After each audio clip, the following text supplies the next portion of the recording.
assisted dying. Nick Bowles to move. Thank you very much, Madam Deputy Speaker. I beg to move the motion in my name. 6 years ago this week, on a sunny July day like today, my father made a decision. At home in Devon, in the bed he shared with my stepmother for over 30 years, with his family around him, he took communion for the last time, said a few words of goodbye to each of us, and asked the district nurses to switch off the oxygen and make him comfortable. He could have clung on to life for several more days, but he was ready to go, and after talking it over with my stepmother, made his decision. A few hours later, he slipped away with my brother by his side.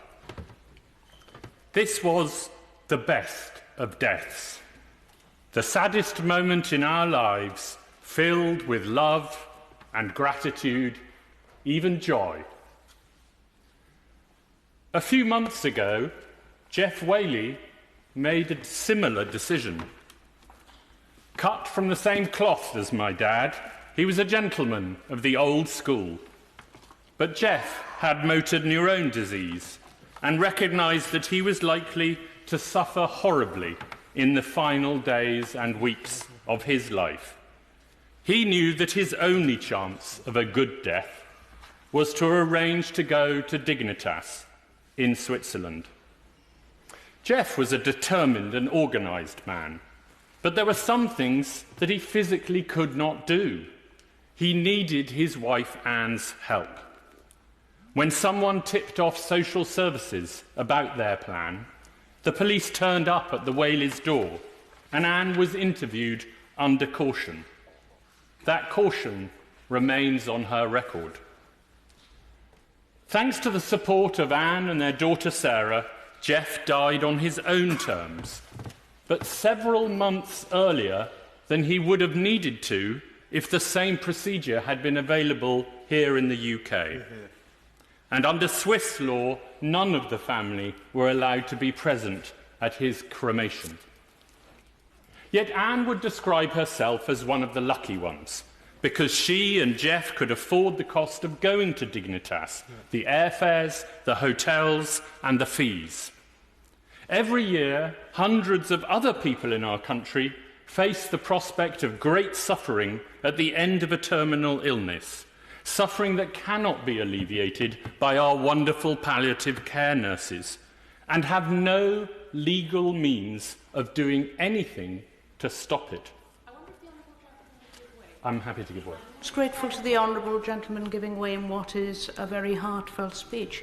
But could he please answer the question why he feels that the vast majority of disability organisations in this country remain opposed to assisted dying? Thank you, Madam Deputy Speaker, and I thank the Honourable Lady for her question, and it is incredibly important to understand all of the concerns raised, perhaps especially by such groups. What I think drives that concern, and it's a very understandable concern, is the fear that a law might start off tightly constrained, but what people refer to as the slippery slope, that somehow it might then be abused and there might then be situations in which people came under pressure to take their own lives when in fact they didn't want to do so at all.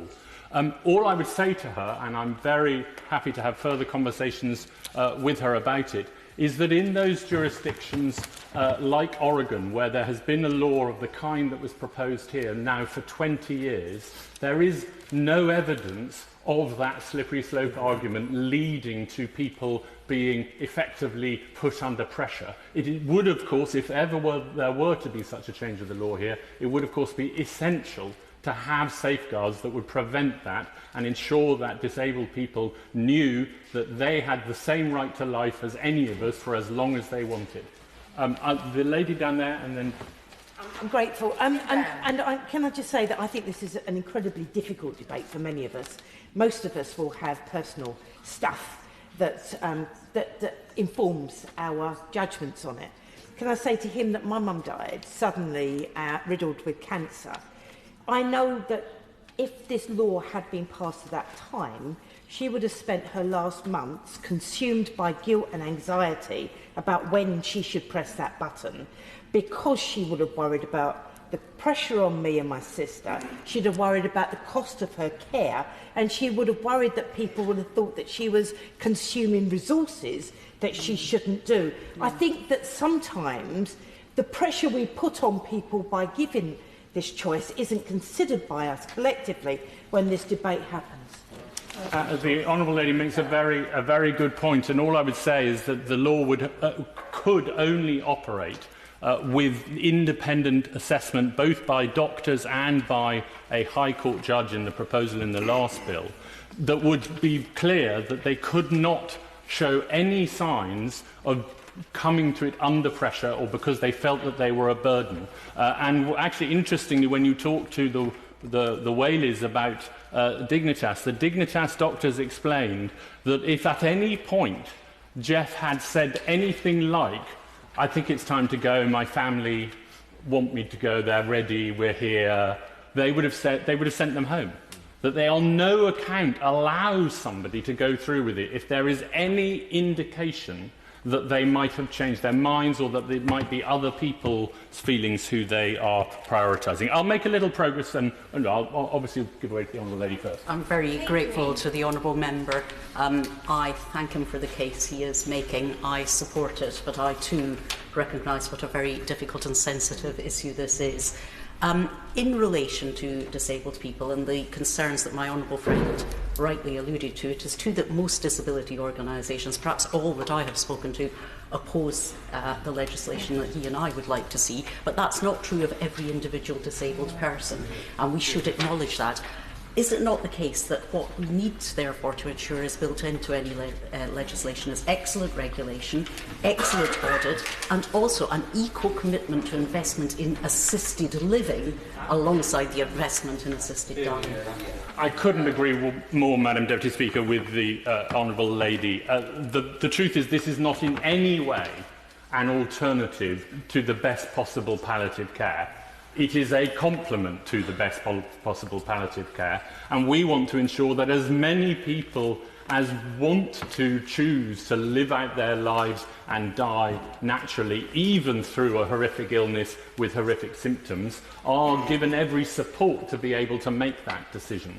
But unfortunately, we also know, and all of the evidence suggests, that there are some few who palliative care cannot help in those final moments, and it is of them that I'm thinking. So, Madam Deputy Speaker, what do we think of a law that criminalises otherwise law-abiding people like Anne Whaley, who are simply trying to act with love in accordance with their marriage vows and their consciences? What do we think of a law that forces people in the final months of a terminal illness to take desperate and even dangerous steps that may cause even more suffering to themselves and the people they love, in secret and without any safeguards or support? What do we think of a law that denies hundreds of innocent people dignity and control as their lives draw to a close and condemns them to extreme suffering instead? I will tell you what I think, Madam Deputy Speaker. It is a bad law and it should be changed. Hear, hear. But the purpose of today's debate is not to propose a new law on assisted dying.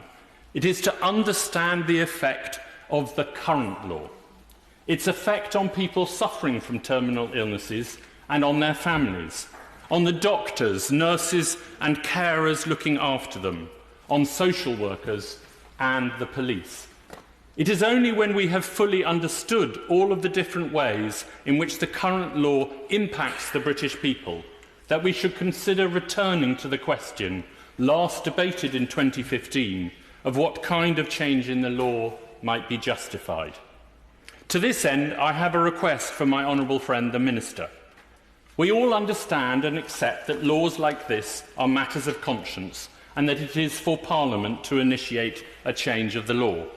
But Parliament's ability to gather evidence is very limited.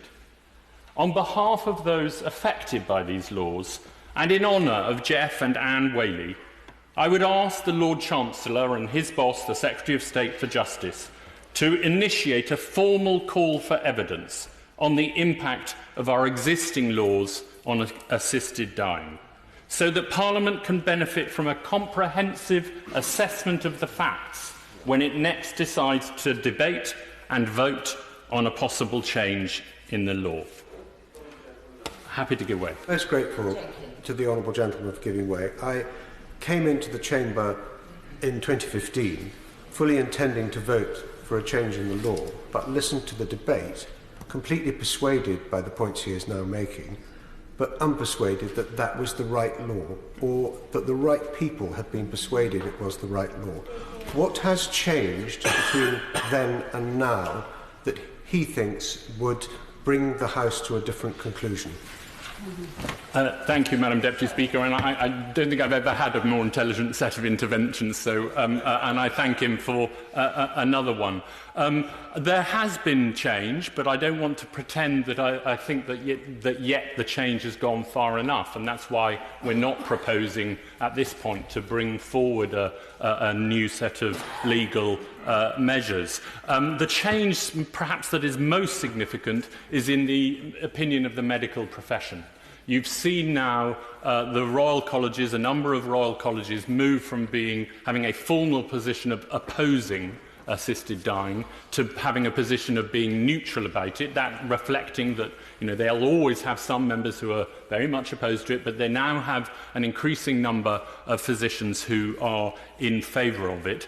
You've seen perhaps not a change so much as a consolidation of public opinion on this issue. In the latest opinion poll, and it frankly is not very different than any of the last few opinion polls over the last couple of years, over 80% of the British public support an assisted dying law for people in the final 6 months of a terminal illness, and well over half of people who declare that they have an active faith take that view. So even while church leaders, apart from with a very honourable exception of the former Archbishop of Canterbury, George Carey, most church leaders are opposed. Nevertheless, their flocks are actually finding that they too believe that a change in the law is justified. But I also agree with him that before any further proposals should come forward, we should study very closely the experience in the state of Victoria in Australia,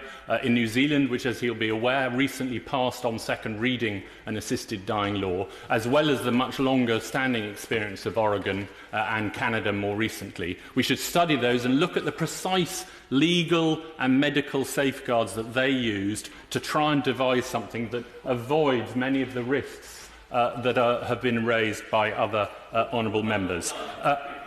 Very briefly, and then I must conclude. I'm grateful to his response to my honourable friend. In the Netherlands, the number of physician-assisted deaths is 3.5%, which in this country would translate to 21,000 deaths a year.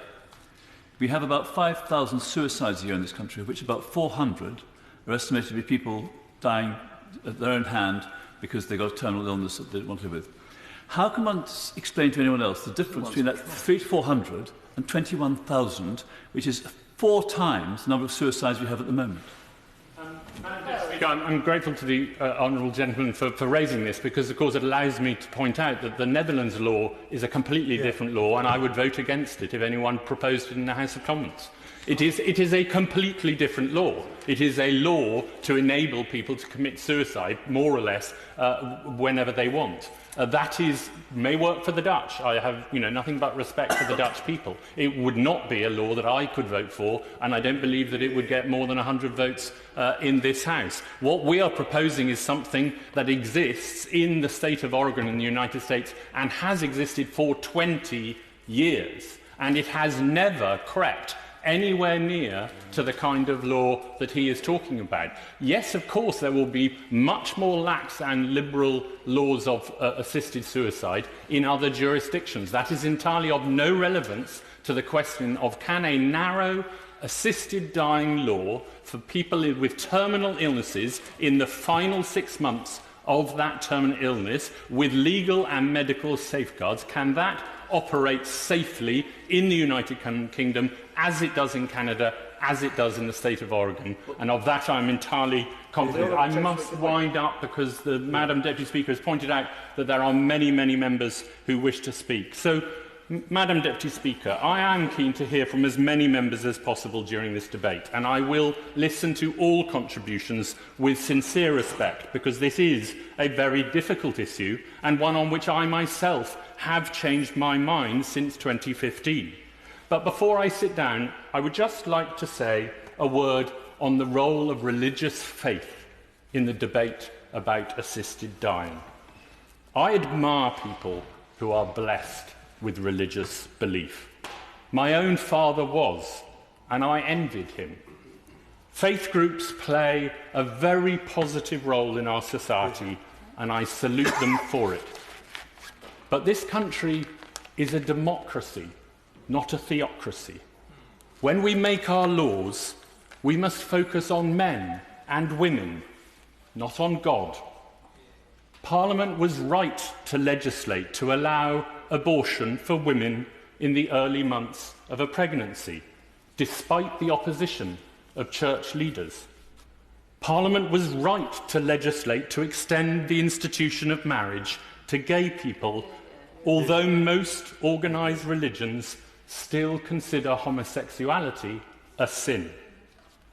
When Parliament next debates the reform of our laws on assisted dying, I hope that it is humanity, not religious doctrine, our humanity as members of Parliament, and the humanity of all of those suffering from terminal illnesses that wins the day. The question is, as on the order paper, and as colleagues can see, there are many of us who wish to contribute to this debate, and if I can get everybody in, it will require everybody to be about 6 minutes. Daniel Kaczynski.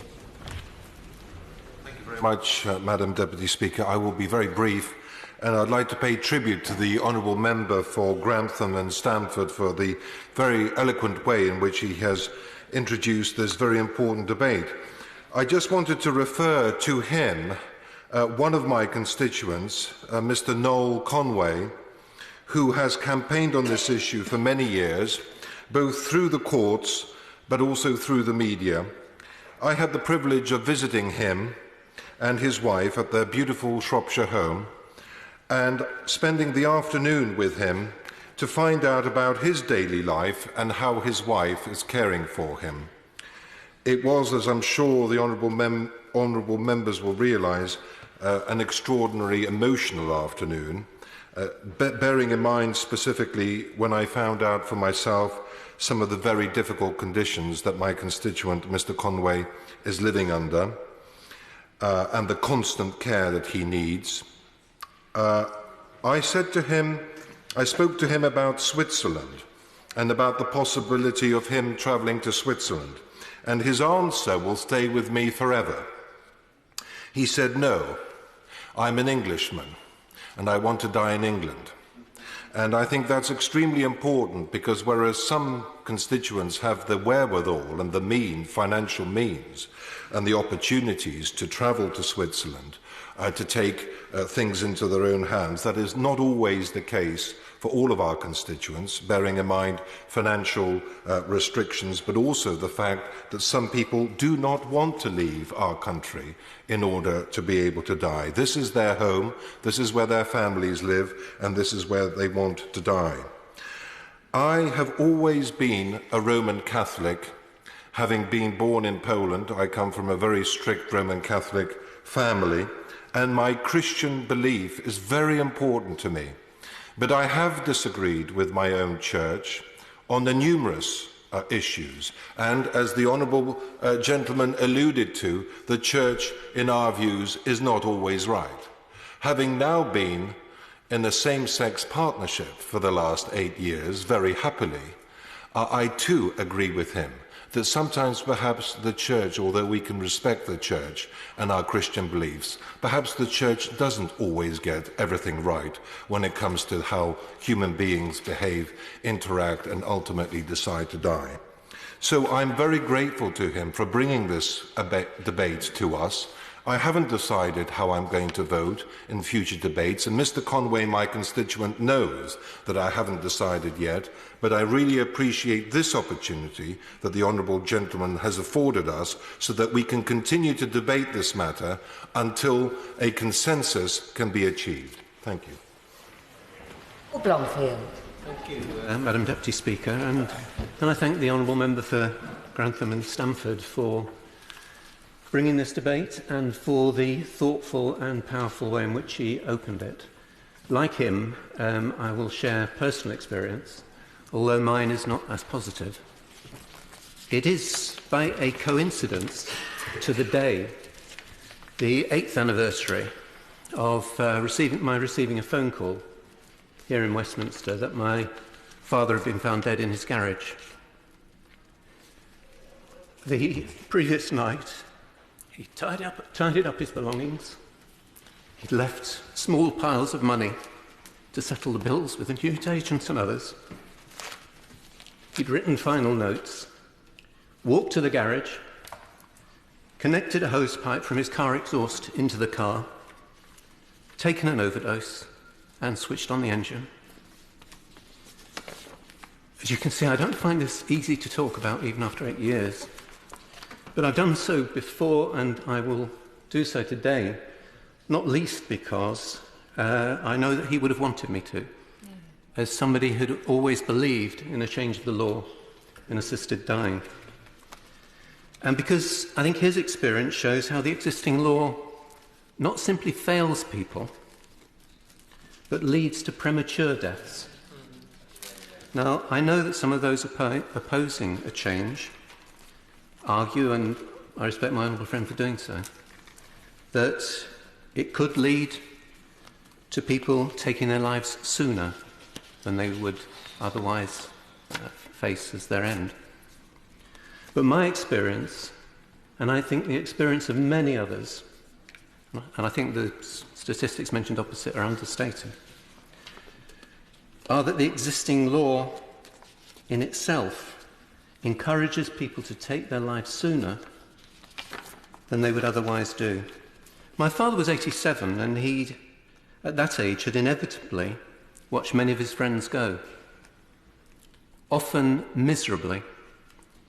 He talked in particular of one who had become confined to bed, doubly incontinent, and having become both deaf and blind, unable to communicate with anybody.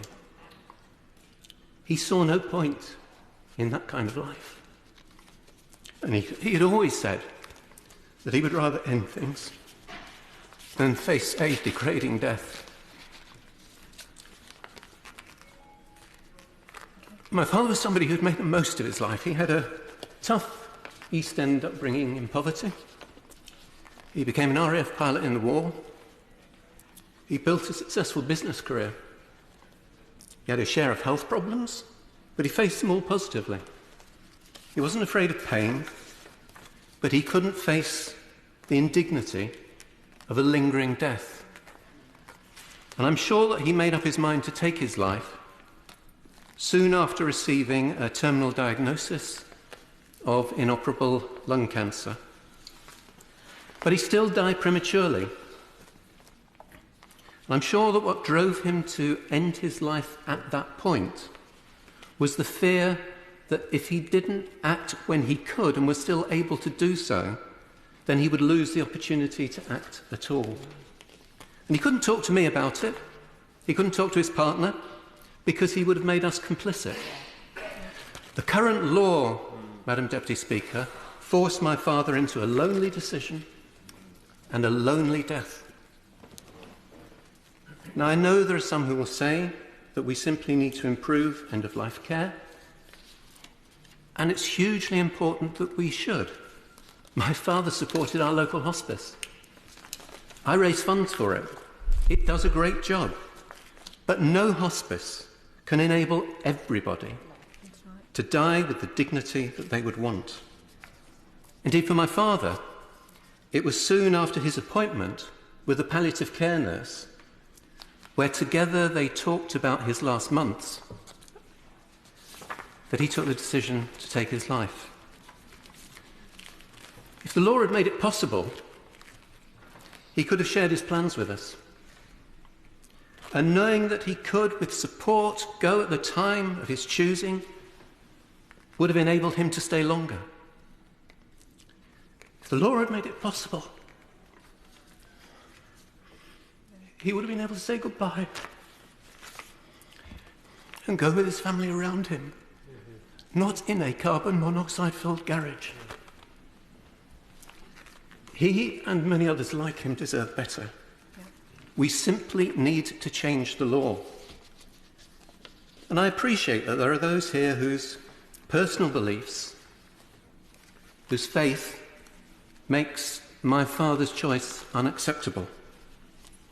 And I respect those beliefs.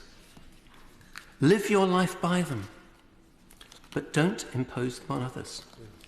Let people have the choice at the end of their lives. Allow them dignity in dying as we would want them to have in life. Crispin Blunt. Thank you, Madam Speaker. I've been engaged in this issue since the very early days when I arrived as Parliament in 1997, along with many other honourable and right honourable members here, guided by the experience within my own wider family. But by 2040, nearly 1 in 7 people is going to be projected to be the age over 75, and that means we are going to be engaged in supporting an ageing population. They're going to lead fuller and working longer lives. We're going to adapt the workplace. We're going to ensure individuals can re-skill throughout their life. But it is also going to mean that people will be living with chronic conditions, multiple morbidities, cognitive impairments becoming more common within our population. And I have no doubt that our innovative and caring society will solve or certainly ameliorate these conditions. But the hard truth is that more of us are going to have to grapple with surviving with the pain and indignity of crippling progressive infirmity in later life. And if we don't change the law, even more people than the current 1 every 8 days may travel to Switzerland for an assisted death. And of course there are all those people who don't have the means to travel, and all those people who are travelling to Switzerland early in order that they are in a position to exercise that autonomy available to them there. So I do appreciate the views, not only of honourable and right honourable members here, but of the public who express concerns over assisted dying. It is, of course, a controversial subject. However, the injustice and the tyranny of no escape from pain and indignity that our law continues to impose on a growing number of our fellow citizens is not going to go away until we address it. In Oregon, since 1997, a total of 1,127 patients have died from ingesting the medications. Not only does this yearly figure barely rise above the 0.003% mark, only 64% of those who received the prescription since 1997 have actually taken the medications. When we discuss this emotional topic, the most grotesque characteristics of greedy, overbearing relatives are conjured up in some hypothetical dark fantasy. But these arguments about a slippery slope or the vulnerability of people simply ignore the fact that this only applies to terminally ill people.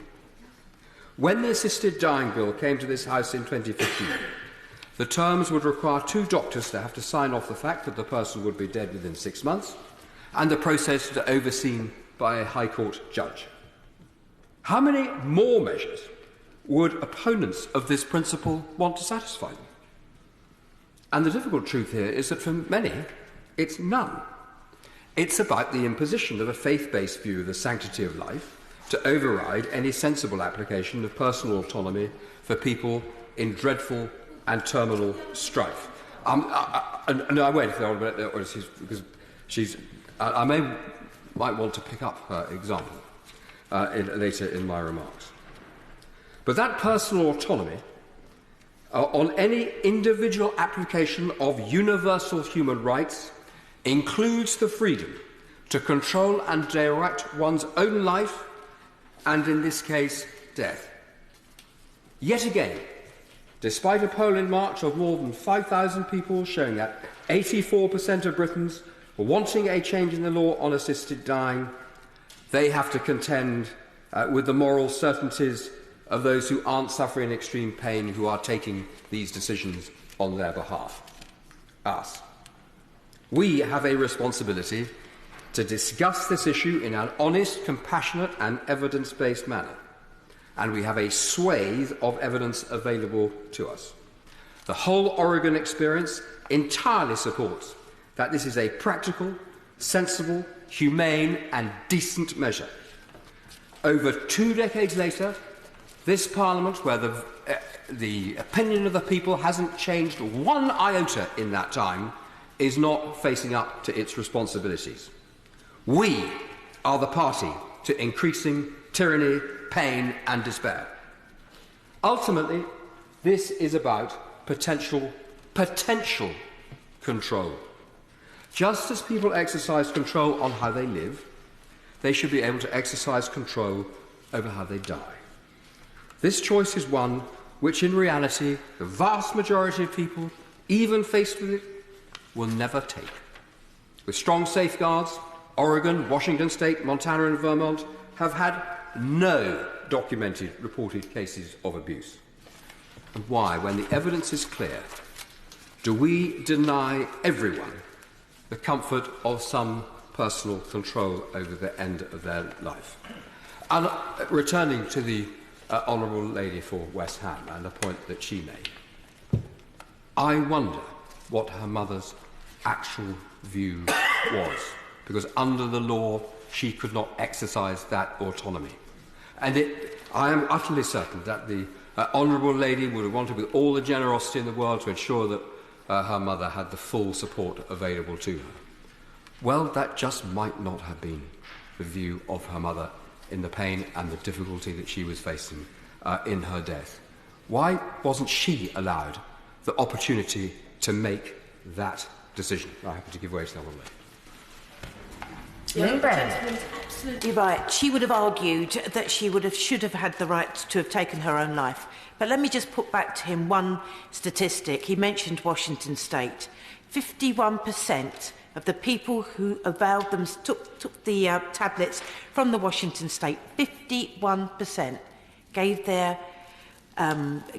their reason for doing so because they were a burden to the people that they loved. Yeah. And that's the exact reason that my mother would have done the same. Yeah. So when we're looking at this, let's weigh the evidence properly. Evidence is there to be weighed by 2 doctors and a High Court judge, so that the autonomy owned by her mother and other people in those circumstances has that right to be exercised. And it's that autonomy and it's that control that we are choosing to suppress. And so, sadly for now, Madam Deputy Speaker, it remains that we have a cruel, outdated law that forces people to die earlier by travelling to Switzerland while they are fit enough to travel, or to suffer pain, indignity and degradation that we would never impose on a suffering animal. Carolyn Harris. Thank you, Madam Deputy Speaker. I regularly visit Tolwyn. It's a fantastic hospice in my constituency, which is staffed by the most wonderful clinicians and volunteers. Tolwyn is a beautiful, peaceful haven, providing dignified, loving and intensive palliative care for patients as well as comfort for their loved ones. And I'm full of admiration for the work they do and the care that they give. But sometimes that may not be the choice of the person who has been diagnosed with a terminal illness. Imagine for just 1 minute being given that diagnosis. Imagine in time knowing each day that you will never feel this good again, and that eventually all your future holds is more discomfort, more fear and possibly a slow and painful death.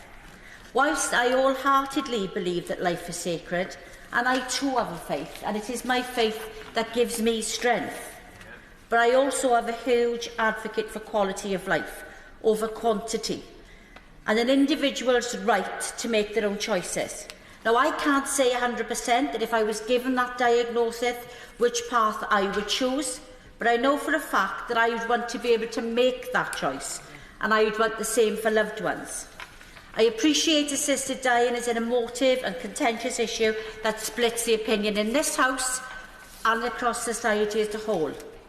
But when someone makes a decision to end their life with assistance, while they are still physically able to do so and of sound mind, they would do so with much research, thoroughly discussing it with the family and considering the consequences. As it stands, every 8 days a UK citizen travels to Switzerland to end their life. If the law allowed assisted dying in this country enabled people to choose to die surrounded by their loved ones in a familiar environment, I believe that that would bring comfort and solace to many people. Under the Suicide Act of 1961, while suicide itself is not a criminal offence, the act of encouraging or assisting someone else's suicide is, leaving doctors and families facing prosecutions and up to 14 years in prison. There are many people who would and do choose to continue with their suffering, sometimes die in a painful and undignified death, rather than risk those consequences for their families. I will. My honourable friend's making an excellent speech, much of which I entirely agree with. Does she agree that there need to be various safeguards and the law is outdated, and this might be a subject that the Law Commission might be able to look into? I would entirely agree with my honourable friend, and we have to make sure that the right safeguards are in place. A few years ago, I met a woman who had recently travelled to Switzerland with her terminally ill husband to end his life. She supported his decision to end his suffering under his own terms, and she watched the man she loved die a peaceful, respectable and comfortable life. She then returned home alone, where she was questioned by the police for facilitating his final journey. I watched this woman struggling to cope with the fear of prosecution on top of the grief that was already eating her away. Now, I understand the concerns surrounding assisted dying and the need to ensure that the decision is voluntary and one that has been expressed repeatedly over a period of time. And like most things, I still believe that people should be given a choice. Palliative care is wonderful and it's the right choice for some, but for others, assisted dying is their preference. The point is that everybody should have the right to control their own life and ultimately their own death. Thank you, Madam Deputy Speaker. Antoinette Sandbach. Thank you, Madam Deputy Speaker, and it's a pleasure to follow the member for Swansea East, and I'd also like to thank the member for Grantham and Stamford for bringing this debate, because I'm on something of a journey in relation to my approach to this issue, which has largely been shaped by speaking to the family of a constituent who in July 2017 went to Dignitas in Switzerland, where she ended her life. And her mother and her sister came to see me, and their experience echoes the member for Sheffield Central's experience, and I pay tribute to his bravery in outlining the experience of his father, because Anna, my constituent sister, said to get to Dignitas in Switzerland, Jemima had to be able to single-handedly plan, pay for and travel across the UK until she was outside its legal jurisdiction, all without any family support. In accompanying Jemima to Dignitas, I knew that my family and I were going to be subjected to a police investigation on our return from Switzerland at the worst possible time, when we were grieving the loss of our loved one.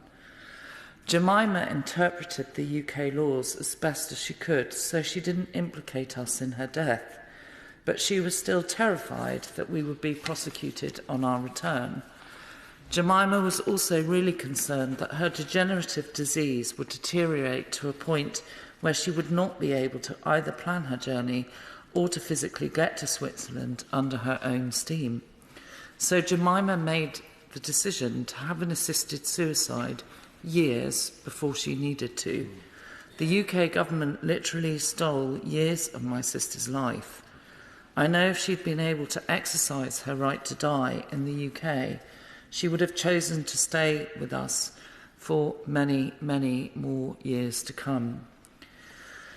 I think those are very powerful words, and those who wish to end their lives now must leave the UK alone, despite their ill health, or leave with relatives who will face suspicion and investigation when they return home. It imposes a legal complexity that requires of ordinary people at a time of great stress to understand and interpret complex areas of law and how it's enforced by the police, often without professional legal advice because of the terms of the Suicide Act as outlined for the member for Swansea East. So I'd like to focus on this for a moment. In the case of this constituent, I had to write to Cheshire Police to ask what their approach was and how they enforced the law. A lack of clarity from police forces is deeply troubling, and whilst I was pleased that they said they'd enhance their constable training and update their website, I'm deeply concerned that that guidance still isn't online. What that means is you have a postcode lottery in this country about how your local police force will enforce the law. And it makes an already complex legal picture even more difficult to navigate or not. Whether we change the law or not, the police need to respond to these cases far more sensitively and be more transparent about how they handle them. My constituent and her family were put through months of hell waiting for an investigation to conclude, and to face that kind of scrutiny over a heart-rending loss is difficult. But for the police to make the family spend month after month relive their loss does not serve the interests of the family, the public, or justice. Despite all of this, my constituent had the resources to be able to go to Switzerland and plan her own death. Will the Honourable Gentleman Lady give way? I will give way. The Honourable Lady said my constituent had the resources to go to Switzerland to end their life.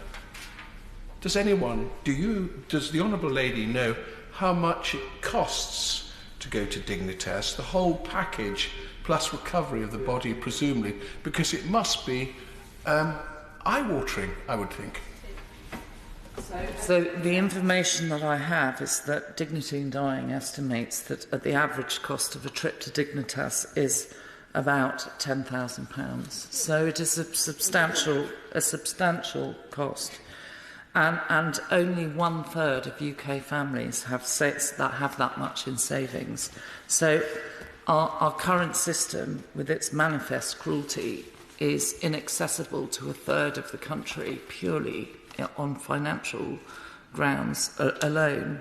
That option is inaccessible. And Jemima's mother told me this week, I've become increasingly sure that under certain circumstances and with the right safeguards, a person should have the right to choose to end their life in this country. I know that Jemima would have been with us for longer if she'd been able to make that choice at home. And along with her heartfelt plea, as with others, there are two key criteria for any future proposals: that it must be made available under certain circumstances and with appropriate safeguards. Safeguards for patients, safeguards for families, for medical professionals and those that need to enforce the law. It's a difficult area, but I hope that Jemima's story helps build the consensus to allow us to take this issue forward and not to continue to block future changes in the law. Sir Vince Cable.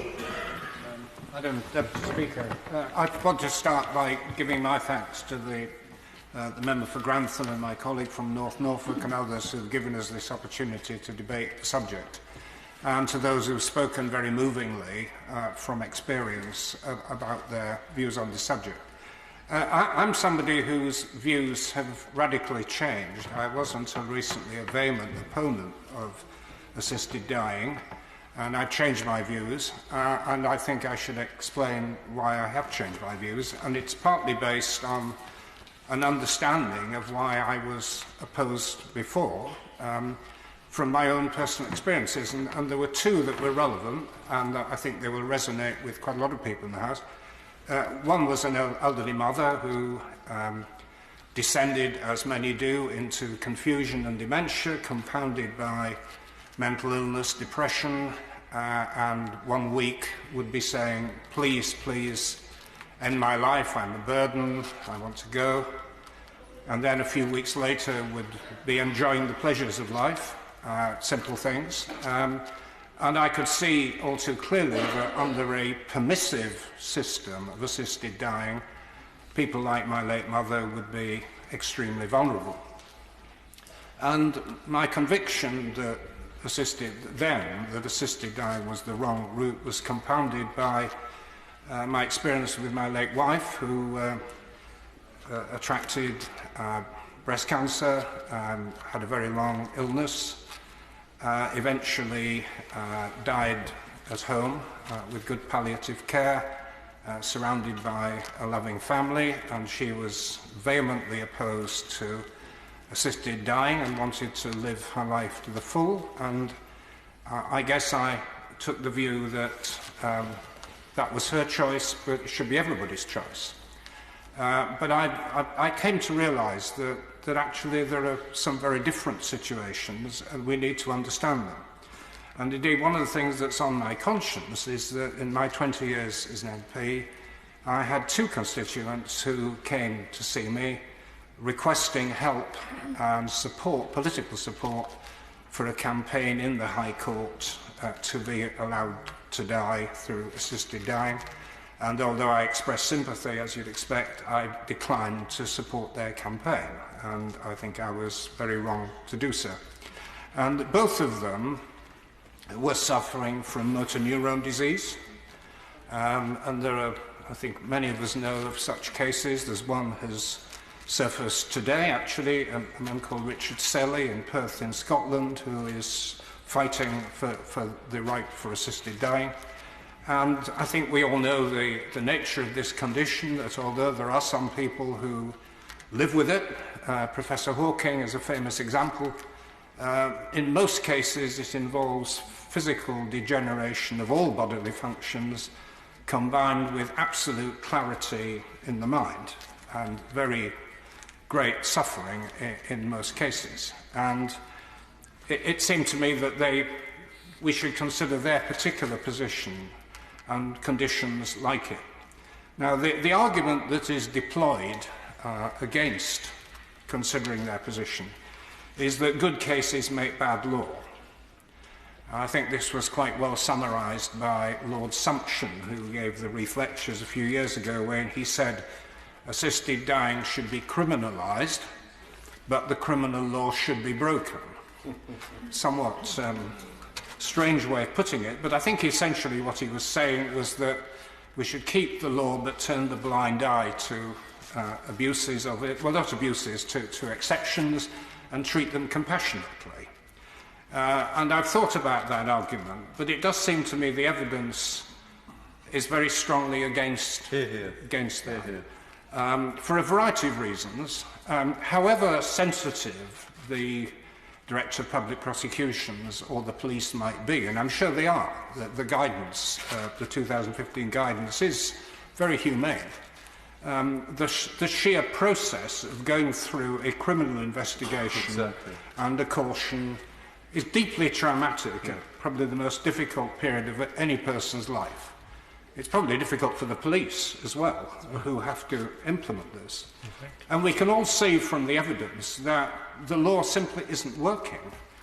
The mere fact that I think 300 people over the last decade have been through the pain and indeed the expense of the Dignitas solution, the fact there are about 300 people a year who are killing themselves, often without medical support and in very painful circumstances. And the very moving example of the member for Sheffield Central, I think, illustrated that, shows the extent to which the law as it currently stands does not work. And when we put that together with the change in public opinion, the change in the views of the various medical bodies which would have to administer this and would be faced with the awesome responsibility of authorising assisted dying, I think the evidence is now strung very strongly in favour of a change of the law, and I hope that when the opportunity arises we will progress beyond this theoretical discussion to the practicalities of how we introduce humane legislation with proper safeguards. Thank you. Martin Vickers. Thank you, Madam Deputy Speaker, for giving me the opportunity to speak in this important debate, and I congratulate my honourable friend from Grantham and Stamford for initiating yet a further discussion on this subject. And we've heard some very passionate contributions and very moving ones, particularly I thought from the member for Sheffield Central, who delivered it with great dignity, and I congratulate him on that. We discuss a whole range of matters in this House, the rather mundane ones such as we had before this debate, and those that affect life and death. And nothing, of course, can be more important than issues that do indeed affect life and death. I'm not a lawyer, nor do I claim any particular insight. Indeed, I see through a glass darkly. I have an uneasy feeling, which I know is shared by some honourable members, that we as a society are moving towards a situation whereby assisted dying is legitimised. And I recognise that many, as we've heard this afternoon, would support that. For myself, I believe life to be sacred and God-given, and I readily acknowledge that that is a view that is not universally accepted. However, I'm sure that we can all agree that life is uniquely precious, in which case we should do all we can to preserve it. And I don't in any way question the motives of those, be they members of this House or among the public at large, who take a different view. Many will have reached those conclusions having witnessed the slow and painful death of a loved one. I believe that a move to lay out a statutory framework is a further step, however small, towards an acceptance that assisted dying is in some way given the seal of approval. Some things are best left in the grey area. We are today discussing the functioning of the current law, and it is perhaps an argument to say that it is not as clear as some desire. But surely the question is, can we give clarity to such a complex matter? Can we, as a legislature, frame an Act of Parliament to cover all the complexities, or is it better, in cases that are presented to the prosecuting authorities or the courts, to leave them to consider the unique circumstances that each case presents? Both of my parents died of cancer and suffered in their final months. I well remember the telephone call from a specialist who, after receiving the results of the tests on my father, said that we must hope that God is merciful and does not allow him to suffer for too long. Although he did suffer, it was not for too long. In fact, he did actually live for a further 6 months since after I received that fateful call. In his final weeks, which he spent in St Andrew's Hospice in Grimsby, I saw what comfort can be offered through palliative care. No longer did he suffer the periods of pain that he had in earlier weeks, and that happened as long ago as 1988.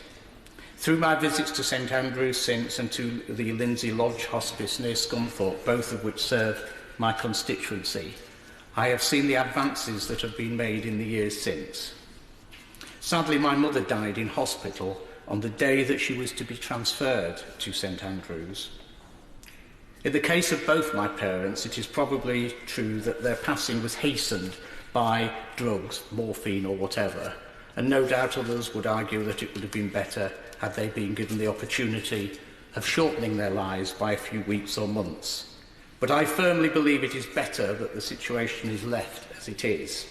If one is old, frail and weak, and seriously ill, one needs help and support and compassion, not the added worry and the nagging doubt over whether everything possible is being done to preserve one's life. Yes, I give way. Obviously, congratulate on an extremely good argument so far, except what it does not address is the wider benefit that comes from a change in the law here, which is about the knowledge that you have that control available to you as you enter the period where you might be contemplating these very difficult decisions. And that is the principal benefit that would come from a change in the law. And by leaving the law in a grey area, we deny that benefit from nearly all of us of knowing that we have that control at the end of our lives. Well, I thank my honourable friend for his intervention, and I acknowledge that that is a deeply held view by both him and many others. But it's not one, I'm afraid, that I share. Yes, I'll give way. There's the issue about vulnerability that we haven't really come to in this debate. Can I say that on Friday I had an elderly couple come to me, terrified for their daughter, who was in a care facility which was very expensive, and their grandsons, who they love dearly, wanted to take that woman out of that expensive care facility because it was costing too much of their inheritance. We cannot have this debate in a vacuum. We need to understand about vulnerabilities of people. Some of the vulnerabilities of my constituent's daughter on Friday, some of the vulnerabilities of my mum, and some the vulnerabilities of the lady opposite's constituent who ended her life earlier. But we have to understand it's a reality and not just dodge the subject. I thank the Honourable Lady for that intervention, and I agree. As I mentioned earlier, every situation is different, and the complexities of framing a law that cover everything, I think, is beyond us, to be perfectly honest. Madam Deputy Speaker, well, I'll give way just once more, then I'm... Clear. I'm just very conscious the late Lord Walton of Detchant spoke very passionately on this subject. He was a great neuroscientist, but he was also president of one of the great disability organisations, the Muscular Dystrophy Campaign, and he spoke and wrote at length on the whole issue of vulnerability. It's a massively difficult ethical issue, but I think that has to be considered. Yeah, thank you. I thank the Honourable Lady for that intervention, and I share those views. Madam Deputy Speaker, having spoken of the work of the hospice movement, can I just use this opportunity to pay tribute to all those who work, volunteer and generously support the hospice movement, and a special mention to St Andrews in Grimsby that I referred to, who are marking their 40th anniversary this year.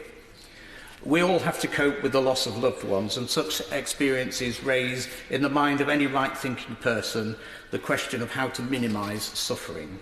If somebody has previously indicated their wish to hasten their death, I acknowledge that it is extremely difficult and a major moral dilemma to say to them, sorry, that's not possible. However, I believe that any move that legalises assisted dying is yet another step that lessens the value that we as a society place on human life. The relationship between doctor and patient is crucial, and I believe that it could be compromised if the patient was anything other than 100% certain that the doctor was striving to maintain life. If one is old and weak and seriously ill, as I mentioned earlier, we need compassion and support, and not the nagging doubt over... Well, I'll give way just once more, Madam Deputy. It's just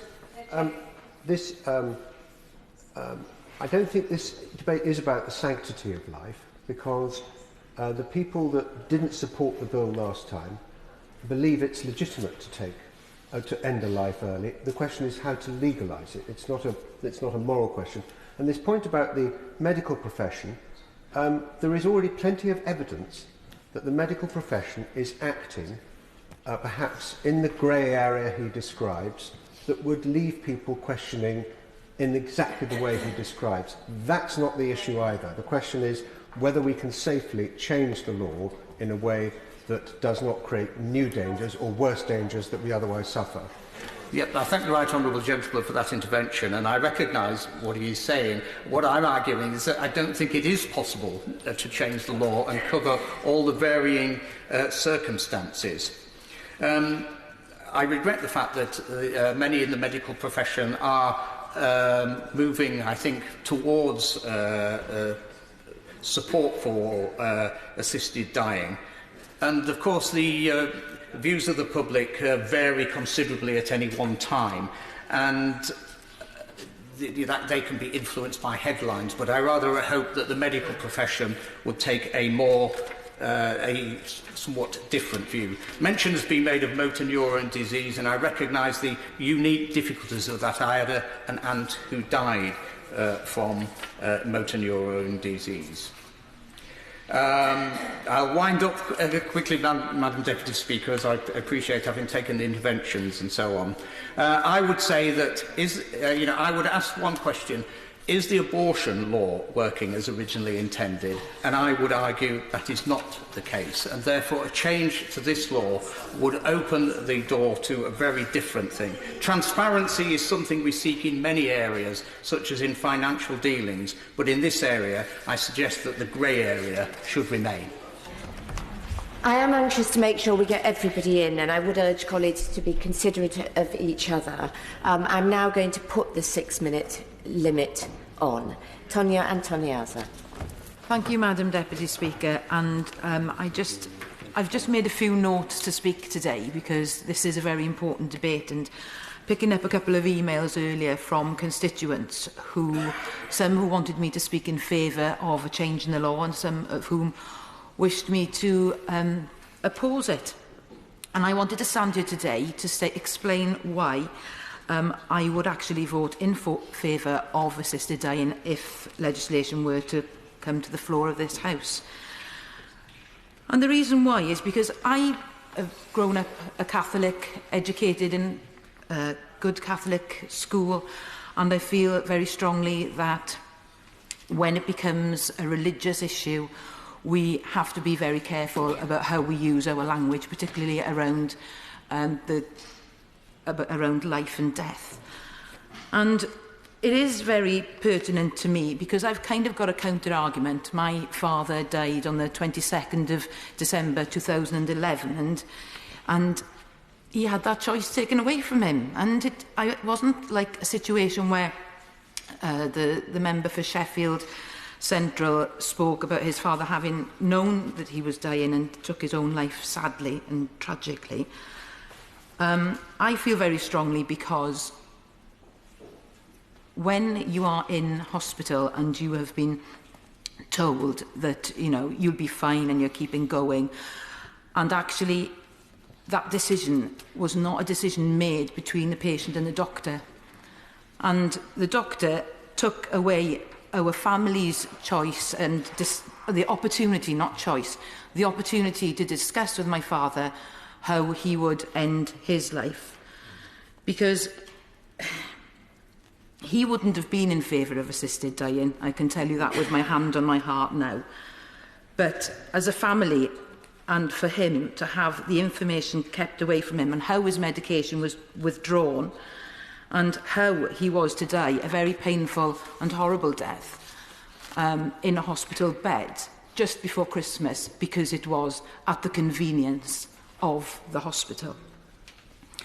And I think that this is a mega decision to make, one which each individual has the right to make themselves, because we should have that choice of how we end our lives, and that choice was taken away from my father and the family, and that is a choice I will never forgive the clinician for.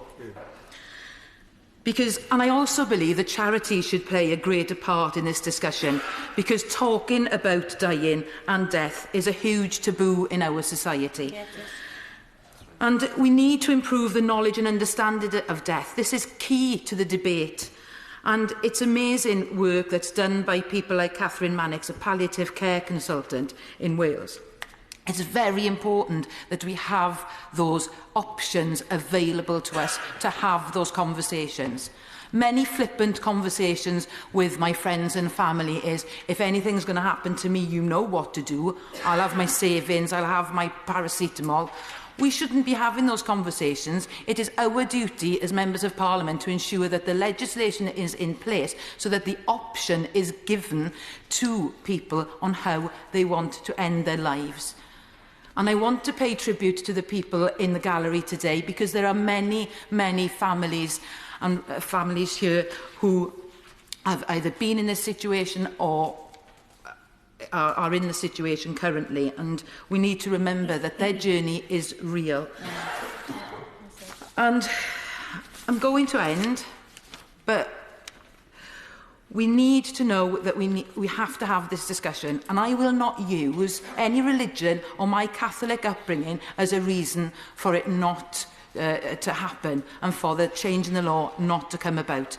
We've talked about the law in New Zealand and across the world, and I'd also like to pay tribute to a good friend of mine, Louisa Wall, a Member of Parliament from Auckland in New Zealand, who is in the chamber today and has a great interest in this debate.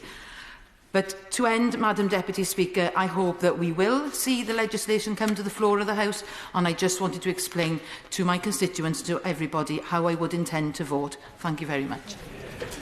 Fiona Bruce. Let us look at some of the reasons given by those advocating a change of this law. They say that the current law is not working and point to cases like that of Anne Whaley, a case surely deserving of our compassion. But that very case contradicts their arguments for change. It shows our current law is working. No prosecution was proceeded with in Anne's case. I understand how unpleasant it must have been for her to be interviewed under caution, but the CPS approaches such cases on the basis that if someone is in some way involved with the suicide of another person but has compassionate rather than self-interested motives, it is highly unlikely they will be taken to court. Indeed, there have been only 3 successful prosecutions in England and Wales in the last 10 years, and during this period just 148 cases were referred to the CPS. This small number of cases and rarity of prosecutions indicate our law is an effective deterrent to stop those with malicious or self-interested motives and protects against the very real danger of the abuse of the disabled, sick, frail or elderly, and the danger they could feel pressurised in to end their own lives. Why change this? Proponents for change argue, as we've heard from the Honourable Member for Grantham and Stamford today, for some kind of very focused, very limited assisted dying legal change. But it wouldn't stop there. Evidence from the few Is it not the case that it has stopped there in Oregon for 20 years? It is, in fact, it's not the case. In Oregon now, there are clear public pressures for a widening of the law there. The law has not changed in Oregon. It has remained exactly the same for 20 years. Chair, you're pressing for it. Let me turn then to the case of Canada, which was also cited by the Honourable Member as an example of how we should follow the law here. Just a few days ago, a clinical director from Canada came to this place and made a presentation. I was privileged enough to chair that meeting. It was called Assisted Dying in Canada, a Cautionary Tale. Now there, just to clarify, at about the same time that this House rejected assisted suicide here, in Canada, there was a court case which decriminalised assisted suicide on the basis that it should be for capable adults who clearly consent to the termination of life and are suffering intolerably from a grievous and irremediable medical condition. What that clinical director told us was startling. She told us of grave problems now being encountered in that country in connection with the practice of assisted suicide. She told us that, in fact, MAID, as it's called there, medical assistance in dying, involves, in 99% of cases, euthanasia, not assisted suicide. She told us of funding allocated to palliative care previously now being diverted for these purposes, of assessments being done on a very rudimentary basis, including even by telephone, of safeguards such as the 10-day reflection period being regularly shortened, of MAID being used for non-terminable illnesses, even in a case of arthritis, And there are now even proposals for it to be extended to so-called mature minors. The suggested need for 2 clinicians to give consent is apparently being effectively flouted. All you have to do, if you can't find one of the clinicians from the first 2 you approach, is to approach another and another until you obtain one. And conscientious objection by practitioners is not statutorily provided for, so practitioners are feeling increasingly obligated to undertake this. In Canada, the safeguards there simply aren't working. And I was actually interested to hear Baroness Meacham, who is the chair of Dignity in Dying, stand up at the end of that meeting and say, "We don't want this in this country." Next, those advocating for change argue that legal opinion has changed, but it has not. In a most recent court case, that of Noel Conway, we've heard him mentioned here today, arguments for a change in our current law were rejected not just by 3 judges of the Divisional Court, but also by 3 judges of the Court of Appeal, and 3 judges of the Supreme Court, our highest court, then declined permission for a further appeal.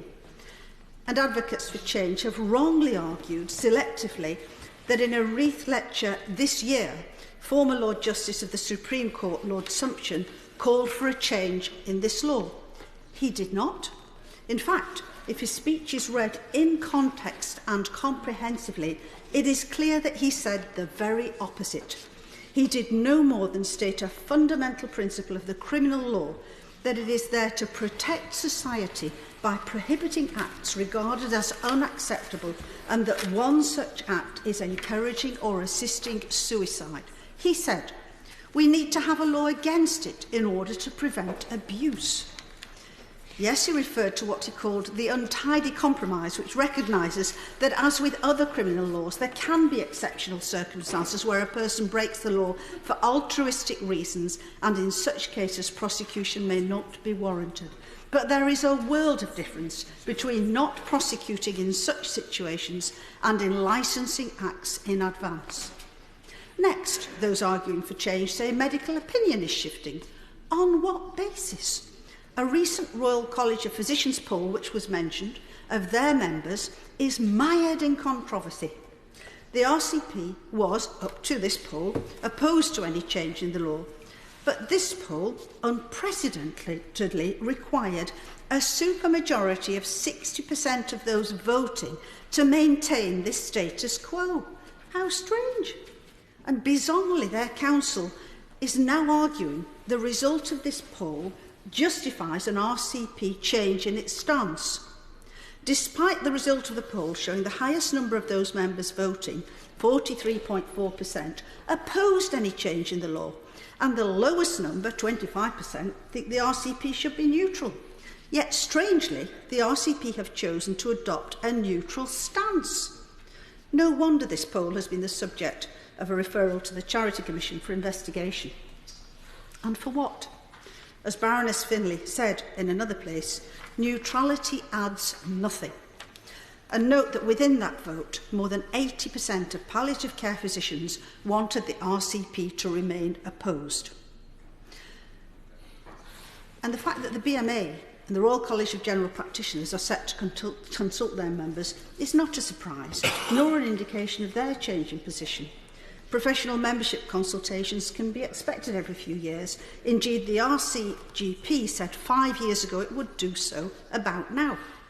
It is to be hoped that both BMA and the RCGP will reaffirm their opposition to any change in the law. And finally, the proponents for change argue that public opinion is shifting. It all depends on the question you ask.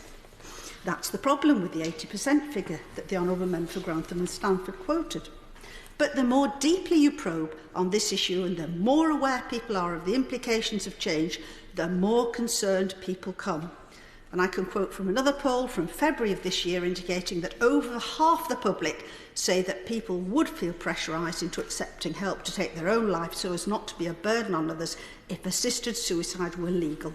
Only 25% disagreed. Sir Norman Lyon. Thank you very much, Mr Deputy Speaker. It's a pleasure to join with my honourable friend, the member for Grantham and Stanford, in applying for this debate. I want to use my time to tell the stories of two constituents. First of all, Vonnie Dakin, who's come to Parliament today to hear this debate. She talks about how she witnessed her uncle and her father die of Parkinson's and her mother die of motor neurons disease. And she talks about how her mother went through living hell and that ultimately she had no choice and was forced to suffer, in her words, until the bitter end. But I wanted to spend a little bit of time and to quote from my constituent, Zoe Marley, who wrote to me, and I think her words deserve to be heard in Parliament. And so, if I may, I will quote from an email that she sent to me. And she talks about how, in January 2018, her mother, Judith Marley, was diagnosed with an aggressive cancer. And she'd nursed her own mother with cancer and had seen numerous bad deaths. From the outset, she announced that she would not let the cancer do its worst, but would formulate a plan to escape the terror, no matter how marvellous palliative care. She didn't want it. That's her right, incidentally. She was a very private person. Her death should have been a private affair instead of the circus that it became. So she says, on a warm July afternoon in 2018, she took a framed picture of her mum, a bottle of Drambuie, and approximately 70 sleeping pills into the garden. In her most cherished place, she proceeded to attempt to take her own life.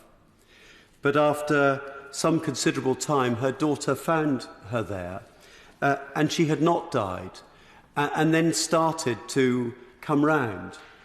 And her daughter was then placed into an impossibly invidious position, not knowing whether to call the ambulance. She'd already been made by her mother a lasting power of attorney. Her mother did not want resuscitation. That was a legal right of hers. And yet ultimately she felt, because of the impossible situation she was in, she had to call an ambulance. She says her wishes to stay at home and not be admitted to hospital were my priority as her lasting power of attorney. But was I technically assisting her suicide? My lack of action could be considered supporting a suicide. I was terrified of the consequences of my inactivity. We waited, but no change. The day was cooling, and I wanted her to be comfortable. So in the end, they called an ambulance. And a doctor attended as well. And she says the doctor was unsympathetic. He said he had spoken to an on-call psychiatrist and he was within his rights to call the police so they could take her to hospital. He was threatening and arrogant and telling my mum that if my mum died, there would be a police investigation and she would have to have a full autopsy. It all made me sick in the stomach. All this time, my beautiful mum laid outside while my daughter held her hand. I had somehow found myself embroiled with a medical team that had no understanding of how to interpret the law. The doctor called the police and 3 officers arrived. I've never had the police come to my door. It was demeaning and frightening. Once again, I showed them my mum's paperwork and begged them to bring her inside. They seemed unsure what to do. The expression grey area was used a lot, and to answer the honourable member opposite, grey areas cause enormous distress, as in this case. After much confusion, they insisted that they take my mum to hospital. I was now indignant and focused on what my mum wanted. I made it very clear I would obstruct them. I felt everyone was trying to cover their backs, which meant disregarding my mum's wishes. Finally, sanity prevailed. They contacted the A&E manager at our local hospital, who realised that even if they brought her in, the LPA would stop them from treating her. So finally, at 3 a.m, they brought my mum inside. So we move on then a month when the symptoms from the brain metastasis made their ugly presence. The pain in her head was unbearable, and the constant vomiting made keeping pain medication down almost impossible. And so, ultimately, on Friday, 17th of August, my mum had had enough. She knew only torture lay ahead, That evening, she took all the morphine and sleeping pills available to her, and by Saturday morning, she was dead. That morning, I called an ambulance. My family and myself felt broken and traumatised, but our ordeal wasn't over. I was questioned by the police all morning. I was heartbroken. The mental and physical torture I had to witness was now followed by a police interrogation. Can we, in all conscience, put families through this awful trauma? That is the reality of the grey area that currently exists in our law. It is the individual and not the state who should decide in a period of terminal illness whether they bring their life to an end. And that is why the law should change. Sir Peter Bottom.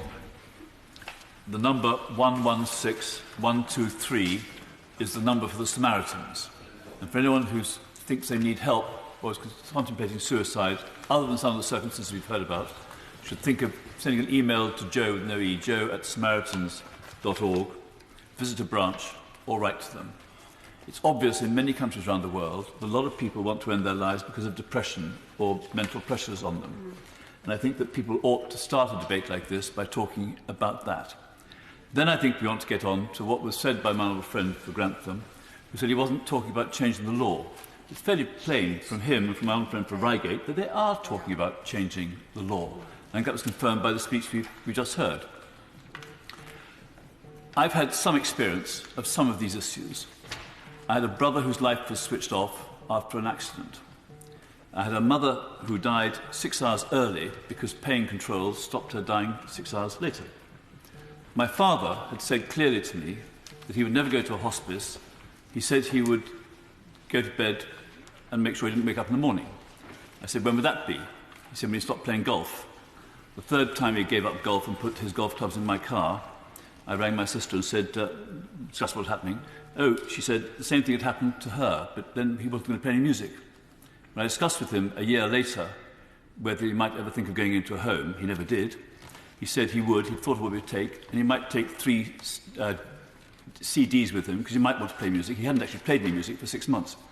So he actually echoed what the Honourable Birkenhead said in one of the earlier debates on this about 20 years ago, when he said that Barbara Wootton, the founder of the National Assistance Service, had made Frank swear that if she was in hospital and asked for them, he would go and get the drugs out of the bathroom cabinet and give them to her.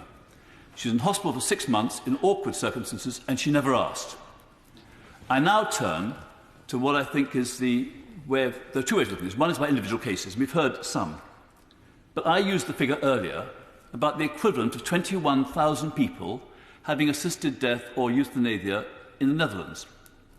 And if you look at the figures in Switzerland, where we're told Dignitas provides a service to some people, their rate is under half of that in the Netherlands. Under half of that in Belgium, I think, as well. It's only simply checking. Some people say, of course, you may get a peak to begin with, but then you can find that a second-order polynomial best-fit trend line will show in time that the rate of increase slows and the overall rate is levelling off. That may be so. What's also so is that 15 jurisdictions in the last 2 years have decided against changing the law. 96% of jurisdictions around the world don't have laws that go further than ours. And of course, there are different cases. But I would say to people here, don't use the hard case to justify a change which can lead, not will lead, but can lead to a major change. Nobody in the Netherlands in 2002 said we were anticipating 5,000 assisted suicides or euthanasia cases a year. They didn't do it. And people may say, because they haven't changed further in Oregon, that they're never going to do it. They're having the same debates about euthanasia in Oregon as we're having now about assisted dying. And we've got a whole series of other expressions: medical aid in dying, physician-assisted suicide, physician-assisted death, aid in dying, death with dignity, right to die, compassionate death, end-of-life choice, medical assistance at the end of life, and advanced care directives and the like. I understand all that. I've been in more of these debates, I think, than anybody else in this chamber, because I've been here longer. I'm probably nearer my death and than other people. What I want to say to colleagues here don't build on individual cases. And I end with this. Our first lodger was the first person I knew with motor neuron disease. In the days and the weeks and months and years before he died, he never once suggested he wanted to end his life. A constituent of mine, who's authorised me to give her name, but I won't, said that her family has Huntington's disease. And most of us know what that involves. Oppose this, she asked. So I shall. Steve McKay. Thank you. I'm glad the House is having a chance to think about this again. I remember Rob Morris's bill as well, which I voted against, I have to say. Not because I wasn't sympathetic to the issues, but I remember there was a lot of division amongst people in my constituency about it, and the question of safeguards did come up repeatedly, as I recall it. But what I think has changed since then is partly the numbers, as the Assisted Dying Coalition have pointed out. The numbers going to Switzerland now have virtually doubled since that period. And I think Parliament now finds itself in a position where we can decide to intervene, or we can accept random prosecutions and interviews under caution, and we can deny people who are seeking assistance, or we can try to change the law. And contrary to what the Honourable Lady for Congleton says, I think we can draw much better conclusions about safeguards based on the experience of Canada.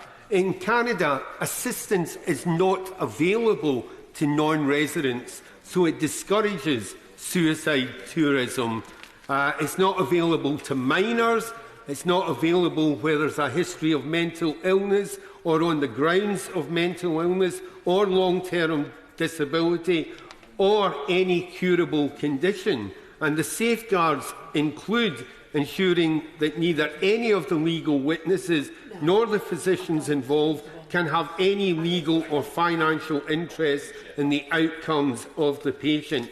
And consent must be repeatedly expressed, not implied, and consent can be revoked at any time in any manner. And to receive a medically assisted death, patients must be experiencing intolerable suffering and must sign a written request expressing their wish to die, and as we've heard, it requires 2 independent witnesses. I would say those are quite strong safeguards. We've also heard that the medical profession in this country has changed its view. I think the Honourable Member referred to the Royal College of Physicians, and I know that there's going to be a poll of the BMA and the Royal College of GPs. And earlier this year, I did have the opportunity to listen to tetraplegic Paul Lamb, who spoke at a humanist event in the House, Mr Deputy Speaker. And I was very moved by the case which this very rational and very sane man made.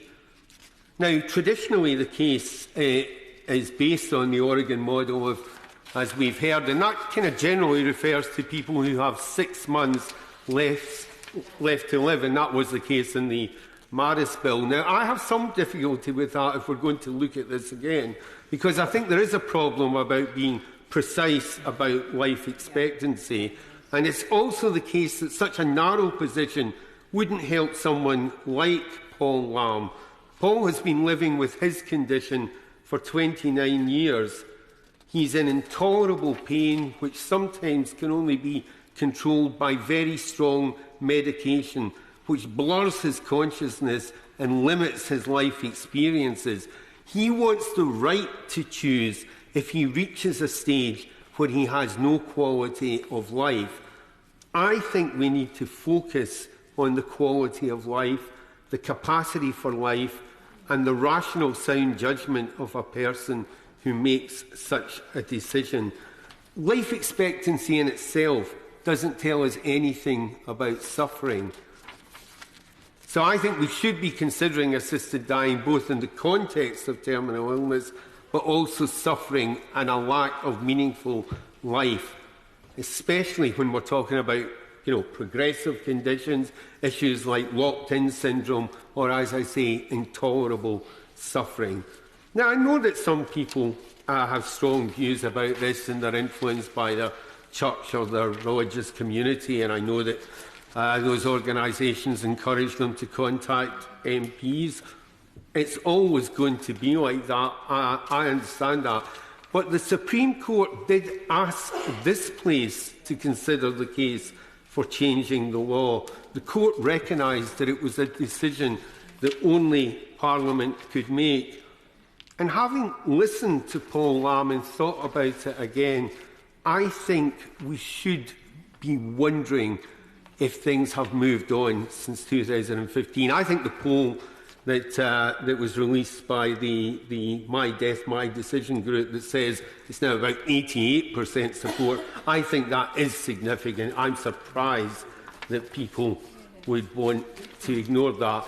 And of course, as the Honourable Member for Grantham and Stamford said, we are a democracy. It's our job to wrestle with these decisions, not to rely on the fears of particular groups. It's our job to make sure that we get the safeguards right. Now, it seems to me that the choice is simple. We can't stop assisted dying, but we can prevent legal assisted dying, which would be open, transparent and open to change and challenge. We can't stop assisted dying itself. Caroline. Thank you, Mr Deputy Speaker. 10 years ago, I worked with some excellent doctors, nurses, patients and carers who were trying to improve the communication skills of clinicians to help patients gain a better understanding of long-term conditions, their diseases, how to live with that disease and how to die with it. As the honourable member, my friend from Lagoa, has said, not all clinicians are equipped with the skills necessary to have those conversations. But I particularly learnt how lonely it is for people who are dying, when it's often nobody's role to talk about dying, and no one has exemplified that more than my honourable friend today for Sheffield Central. It's a very lonely place to be. I learnt that people don't have the control and choice they have in their lives, and I learnt how hard it is for clinicians to support people. It really opened my eyes. It made me determined to change the law before I came into this place, and it is a pleasure to work with the Honourable Member for Grantham and Stamford as co-chair of the all-party group. And it was in this capacity, it was my absolute pleasure to welcome and host Geoffrey and Anne Whaley when they came to talk to MPs back in February. And I would particularly like to welcome Anne to the Chamber here today and all the other families who have come here to listen to this very measured debate. What I always say to the campaigners who are very passionate on this subject when they come to see me, and I talk to them about how to talk to their own MPs. And the first thing I say to those campaigners is, try and look at the MP in front of you as a human being. Now, Mr Deputy Speaker, we know in this place and in this time in our politics that lots of people don't think we are human beings, and it's very difficult. But we are human beings. And I say to those campaigners, you do not know what those human beings you are talking to have experienced in their lives, are currently experiencing in our lives, and please take that in mind when you start to talk to us. We are here as human beings, but we are also here as legislators, and that is what we are trying to do here. And what we are trying to do through the all-party group is to help all of us human beings, with all our failings and our prejudices and our experiences, understand the law as it operates, how it's affecting people, and what we need to do to take our responsibility to change that. I'm very clear it needs to change, but I understand that many people have not got to that place. What we want to do is try and help people, and particularly what we want to try and do is try and get evidence. The call here is not to just debate trade facts and figures, it is to collect evidence, and I really hope we can try and help that move forward today. The story of Geoffrey and Anne really did horrify me. It's not the first time I've heard the story. But really, we have two committed, loving people being treated as criminals for carrying out what was an act of love and compassion. But also, the impact on people like our police services, those poor police officers who were sent as this lovely family were just trying to manage a terrible situation, the time taken out of their duties, the trauma upon them as individuals. That's not acceptable. That is us abrogating our responsibility. Now, Geoffrey died comfortably at Dignitas only a week after he came here to Parliament, and he was clear that he was dying before he was ready, and he was terrified about that police investigation. And as my honourable friend has said, he was a strong man. The only time his voice faltered when he talked to us was when he talked about that knock on the door, because he was so worried about the impact on his family.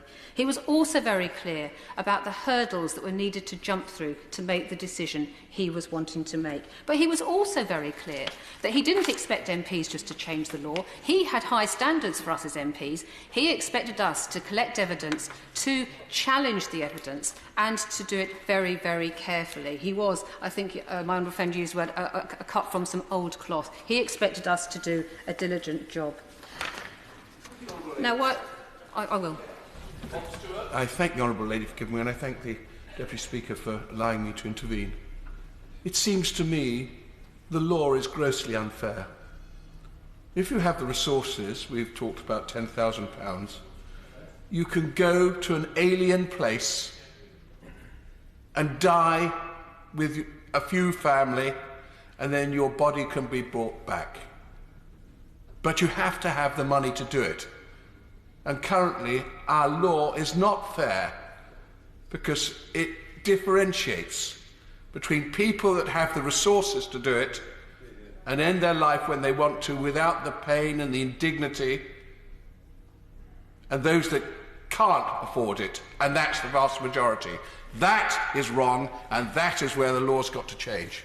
Well, I am grateful for that intervention, and the honourable gentleman may have actually seen my next note, which is that this exactly that point, that the Geoffrey and Anne story has been the prompt for this debate, but they are not the only family to go to this process, because more than 400 Britons have died at Dignitas, and one Briton is dying in Switzerland every 8 days. And for every person who dies, they leave behind those loved ones with the risk of prosecution. And he's absolutely right. They have parted with more than £10,000. And again, the Whaley family were very open with us that that was something that they could afford. But, for example, as I was, was going to say, most of my constituents in Bristol South absolutely cannot afford anywhere near that sort of money. And this is not this is a cross-party debate. People have their own individual views. But for myself, as a socialist in this place, it is eminently wrong that people who've got resources can have this choice and those who don't can't. That's one of the many reasons why I think we need to change. Now, the vast majority of people in this country who are dying of a terminal illness can expect a comfortable, dignified, pain-free life. The palliative care service is amazing, and I've worked with many of these clinicians over my time, but they can't alleviate all symptoms. I just wanted to add that a third of patients, for example, in Oregon, who request assisted dying don't use it. The comfort, the autonomy that is granted by the choice is very comforting. Autonomy, choice and dignity. We have to do better with our laws. Our law is outdated, it is unpopular and it is uncompassionate. It is time to look at the undue suffering that the blanket ban on assisted dying is causing to people at the end of their life, because compassion is not a crime. Christine Jardine. Thank you very much, Mr. Speaker. This is Mr. Deputy Speaker. Sorry. This is undoubtedly a hugely emotive and controversial subject, but I thank both the Honourable Member for Grantham and Stamford and for North Norfolk for giving us the opportunity to discuss it. I'm convinced not just that I have a right, but also a duty to work for changes in the law which will make it possible for people to have the individual right to choose their own time and meaning and manner of death in a situation where they know that it might otherwise very soon be very painful, and also cause a great deal of stress to their own family members. I have been lucky. I have not had to go through the sort of experience that we have heard from other members of the House here today, but 2 years ago I had a conversation with my husband about a friend who we had just been told had been given a terminal diagnosis. It was about January. And we were thinking, This year is going to be difficult. Christmas is going to be difficult. We will have to think about how we deal with it. It's not going to be easy for him or for his family. And the irony of that conversation has never left me, because neither my husband nor the friend actually lived until Christmas. But the difference was that my husband died very suddenly.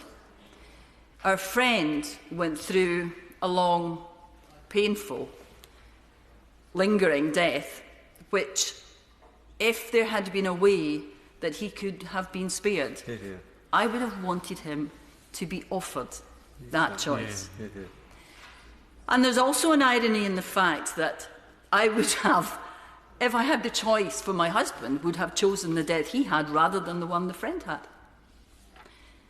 And the last piece of the ironic jigsaw for me is that in this House, if we do make a decision on a change in the law, it will be a free vote, because we will regard it as a matter of conscience how we vote on that law. And yet, we have not ever taken up the challenge of giving that same choice, that same freedom of conscience to the people who actually deserve it. If we are to take up that challenge, and I think that we should, it will not be easy. It will not happen quickly. We will have to spend time. It will be extremely difficult for all of us, because we will have to examine our consciences, and we will have to take into account not just the views of those who feel it's a necessary change, but those who find it difficult for religious reasons or for other moral reasons. But we do have a duty to do that. I've had, like probably every other member here, numerous letters from constituents this week asking me if I would please speak up for that, because they had been through experiences like the ones that we have heard here so movingly. And they want the change. They need the change to be made. I think that we would do well sometimes to remember, and I'm sure most of us do, that we are here to represent those people. And out there, the public, we're told by Dignity in Dying and every other poll that's ever been done, the majority believe that it is time for a change. 84% at the last time of asking. I saw the reports on television this morning about those people who are currently facing that decision themselves. They know that death is not far away, and they would like to choose the manner of their dying. They would like to have what they believe is a good death. I think that it is our duty to do whatever we can, for however long it takes, to ensure that they have that choice. Thank you. Craig? I'm going to contribute to this debate. I thank the Backbench Business Committee for the time and congratulate the two honourable gentlemen in front of me for securing the debate. I'm very pleased to follow the honourable lady from Edinburgh West. My starting point is the last debate on September the 11th, 2015, sponsored by the former honourable friend from Wolverhampton South West, Rob Morris, mirroring that which was moved in the other place by the noble Lord Faulkner. I don't often quote myself, Mr Deputy Speaker, but I'm going to do so in this case. In fact, I think this is the first time I've ever quoted me. I said then, in brief, there are three key issues here. It's about having the right to choose. Secondly, it's about the need to protect the vulnerable against pressure. And thirdly, it's about treating every citizen with the same degree of respect and dignity. On the right to choose, this, I said at the time, is personal. And I declared that as an interest because, as many colleagues know, before coming to this place, I was a firefighter in London Fire Brigade for 23 years, during which time I worked with asbestos. Its heat-resistant properties meant that its fire service used it for all manner of things. We had asbestos gloves and asbestos hoods. And I don't know how many people have seen the terminal stages of those with asbestosis or mesothelioma. It's not pretty. It's not as bad as some of the deaths that we've heard to my honourable friend from Sheffield Central's dad and people with motor neuron disease, but it's not pretty. And if that's what lies in store for me, I want the right to choose. I want the right to choose for myself, and I want the right to choose for everyone who's faced with that kind of situation. And I challenge colleagues who would deny me or anybody else the right to a dignified end. I want to die, like most people, in my own home, with my own family, and in as much comfort as possible, and as little pain too. I was trying to intervene on the honourable gentleman from Grantham and Stamford about the references he made to Oregon. One statistic I haven't heard quoted in the debate so far is that 1/3 of patients who requested this to die and meet the eligibility criteria in Oregon do not take the life-ending medication. Rather, they want it as an insurance policy, with many dying of their underlying conditions, in some cases outliving their prognosis and not taking the medication because they want to live for as long as they can without suffering. However, if I was to be denied the right to choose, I could afford to jet off to Switzerland. The point's been raised by the honourable member on the other side several times, because I've got the money, I've got the savings, I've got the pension. However, how many of my constituents could afford to do that in Poplar and Limehouse? Not many. And even if they could afford it, the uncertainty of whether their family members would be investigated the police for having helped is just a nightmare for somebody hoping to die peacefully. The Right Honourable Member for Twickenham and the Honourable Lady from Congleton quoted Lord Sumption. His full quote says, "I think the law should continue to criminalise assistance in suicide, and I think the law should be broken. I think it should be broken from time to time. It has always been the case that this has been criminal, and it has always been the case that courageous relatives and friends have helped people to die. But I don't believe that it's necessarily a moral obligation to obey the law, and ultimately it's something that each person has to decide within their own conscience." I think from somebody who's a judge in the Supreme Court, that is absolutely breathtaking. And the courts have challenged Parliament to address this issue and clarify the law. What we have here, Mr Deputy Speaker, is confusion.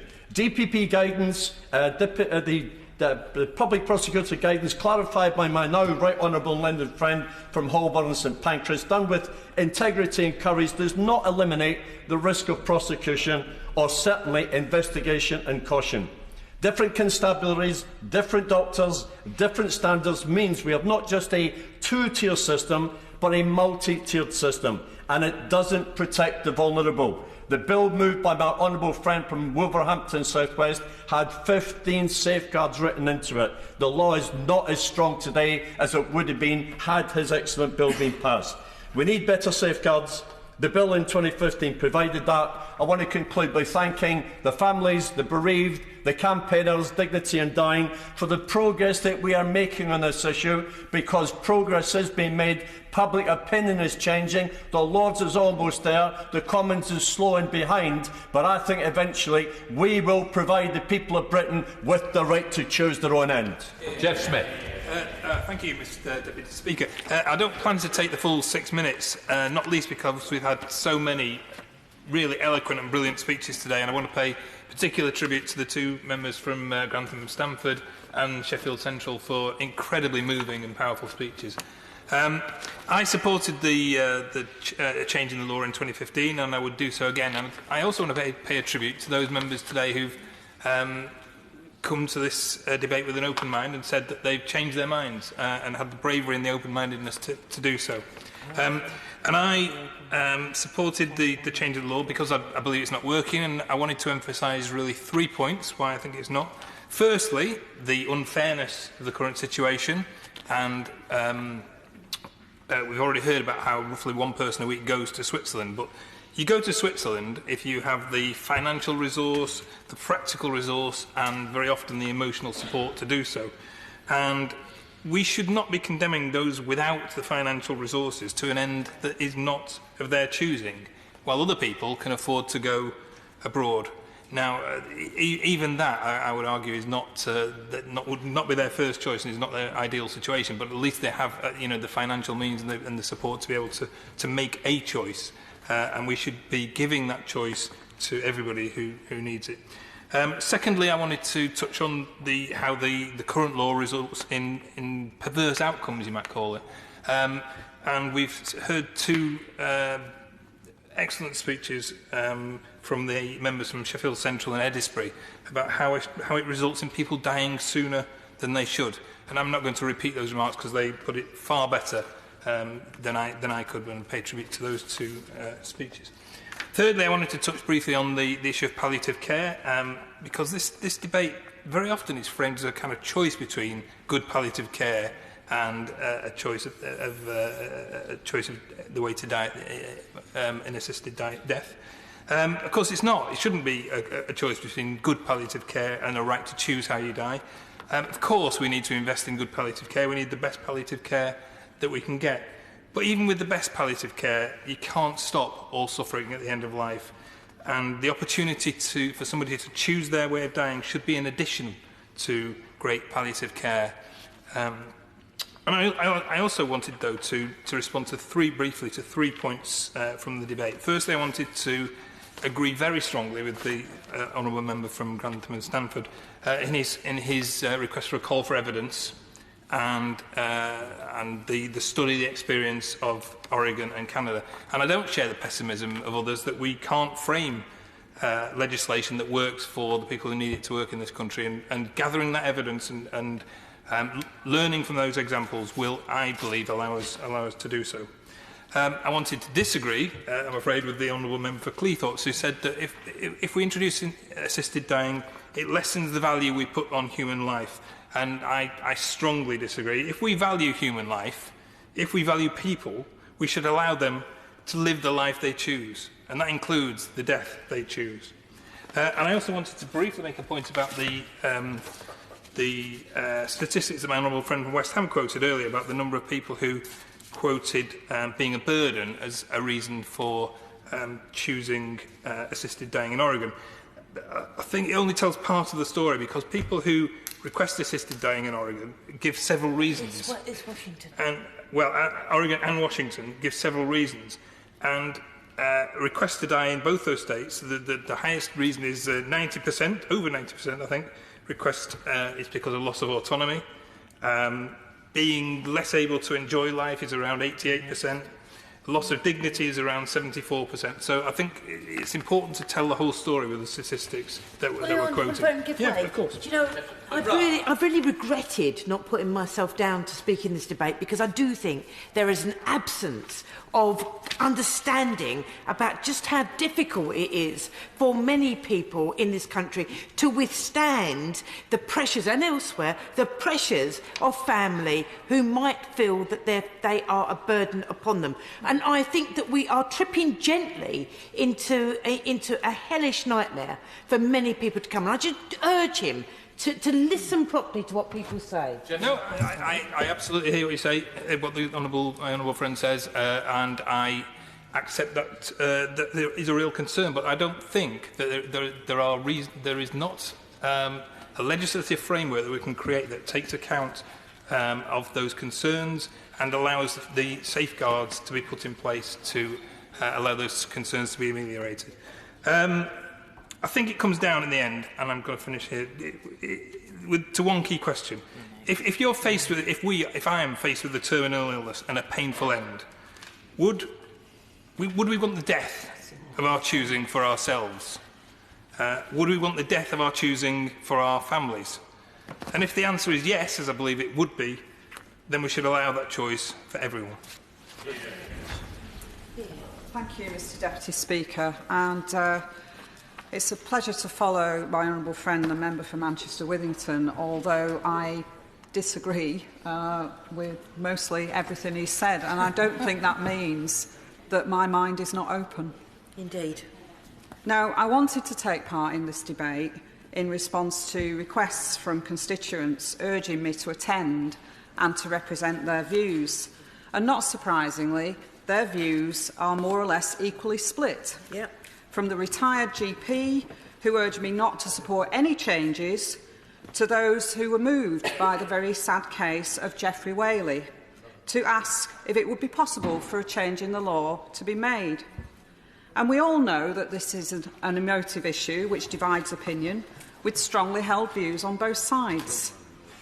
And I was present in this chamber the last time we debated this issue, when Rob Marris brought a bill on assisted dying to the House. And on that occasion, we had 85 members hoping to speak, and I was unable to make a contribution at that time due to the huge amount of interest. But the bill, we must remember, the bill fell with 330 members voting against it and 118 for. And I am proud to say that I voted against that bill. And I'm grateful to be able to make a contribution today, but my views held in 2015 have not changed. That does not mean my mind is closed, and I will try to briefly outline why I still feel the same way now as I did in 2015. My concern then, and my concern now, is that in the current climate, at a time of overstretched NHS budgets and massively underfunded social care, is that if assisted dying were legalised, it would begin to be seen as an alternative to treatment and to care. I believe then, and I believe now, that there is a very real risk of a subtle but dangerous culture change in which vulnerable, terminally ill patients come to see assisted dying as a treatment option. And indeed, the best way to stop themselves from becoming a burden to their families, to the NHS and to wider society. I worry also about our attitude towards people with disabilities. In 2015, a disability campaigner expressed their concerns to me about changes in legislation having the potential to lead to making value judgments about whether other people's lives are worth living or not, and whether it would send out a message that suicide is acceptable in some cases.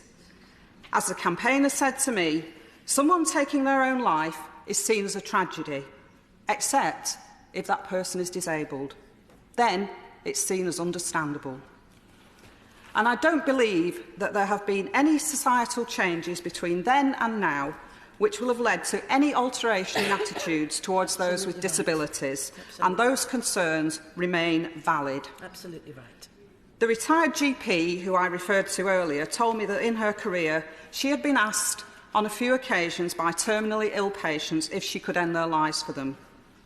And she said to me that when she had explored their issues, she had found common themes, including the fear of being left alone without support, worrying about suffering from poorly controlled pain for the rest of their lives, and the need not to be a burden on medical staff and carers.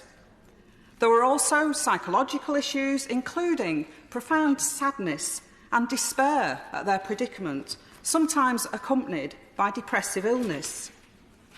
But she then told me that once she had addressed these concerns properly, the request to end life had not been made again, and that in most cases it had been possible to achieve a dignified and peaceful death. And to achieve this outcome, it does require good quality palliative care, which does not come cheaply. And I speak as a Vice Chair of the All-Party Group on Hospices and Palliative Care.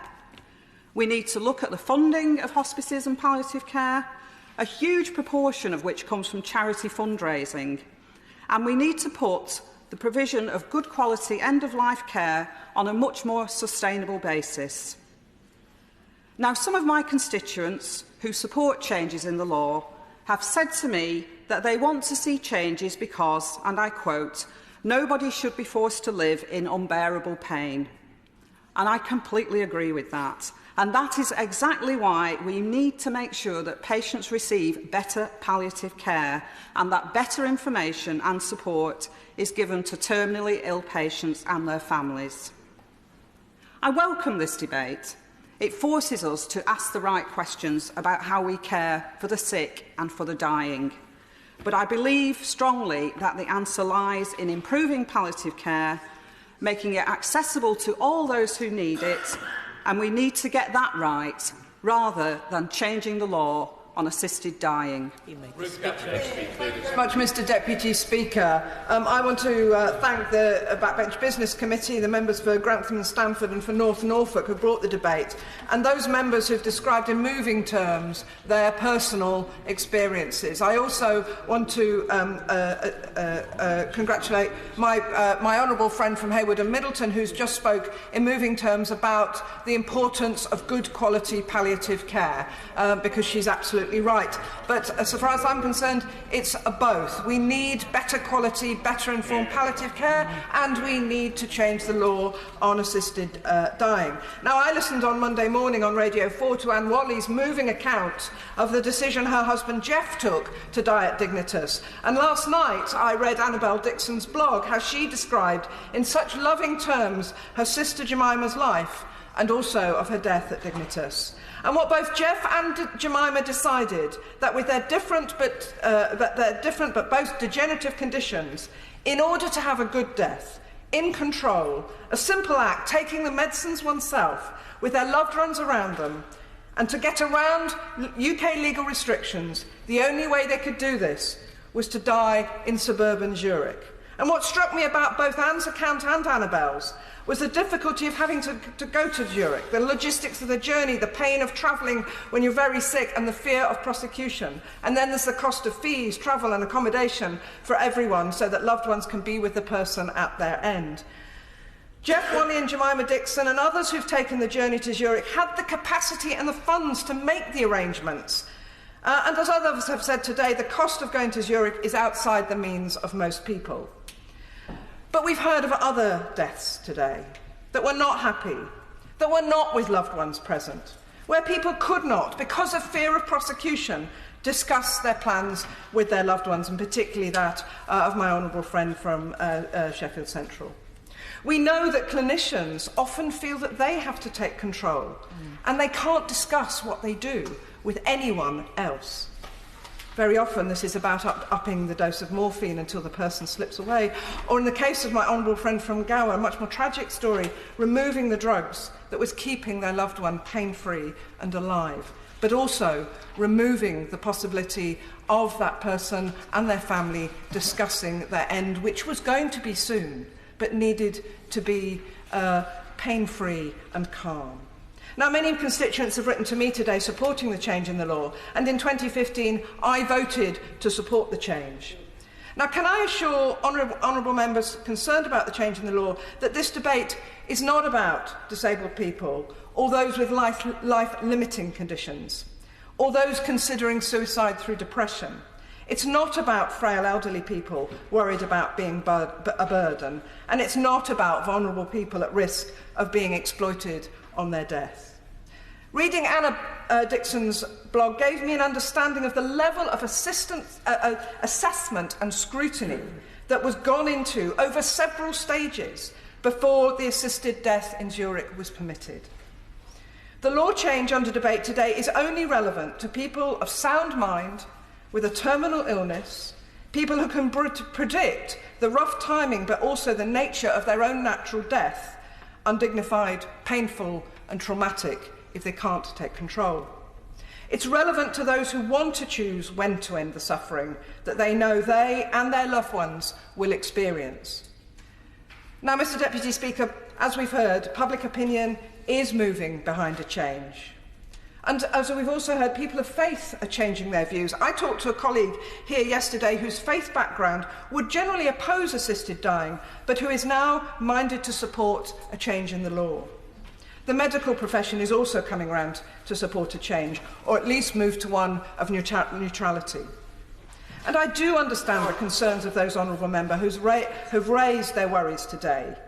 But we have lessons to learn from other jurisdictions who have already implemented the right to an assisted death to ensure those concerns, we must ensure that those concerns are addressed as the law is drafted. And in the case of, I think, Oregon, 20 years of experience to learn in order to ensure that those fears that people here have raised today are addressed. And the UK can and must learn from the experience in those states. So, Mr Deputy Speaker, I support the proposal that the Law Commission is tasked to look at this. We have to change the law.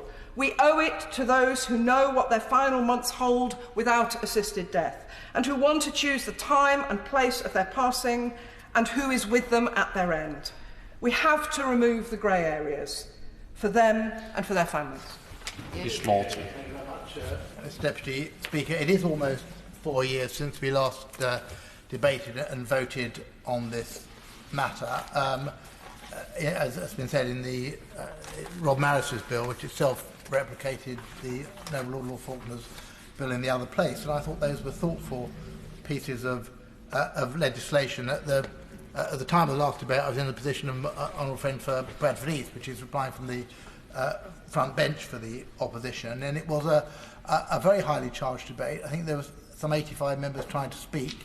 I was slightly surprised when the vote was as decisive as it was, which was 330 votes against and 118 in favour, particularly given the public opinion, which I think was then 80 and now perhaps 90% of the public favouring such a change in the law. And it's unusual, Deputy Speaker, perhaps on matters of social legislation for us to be lagging behind public opinion in that way.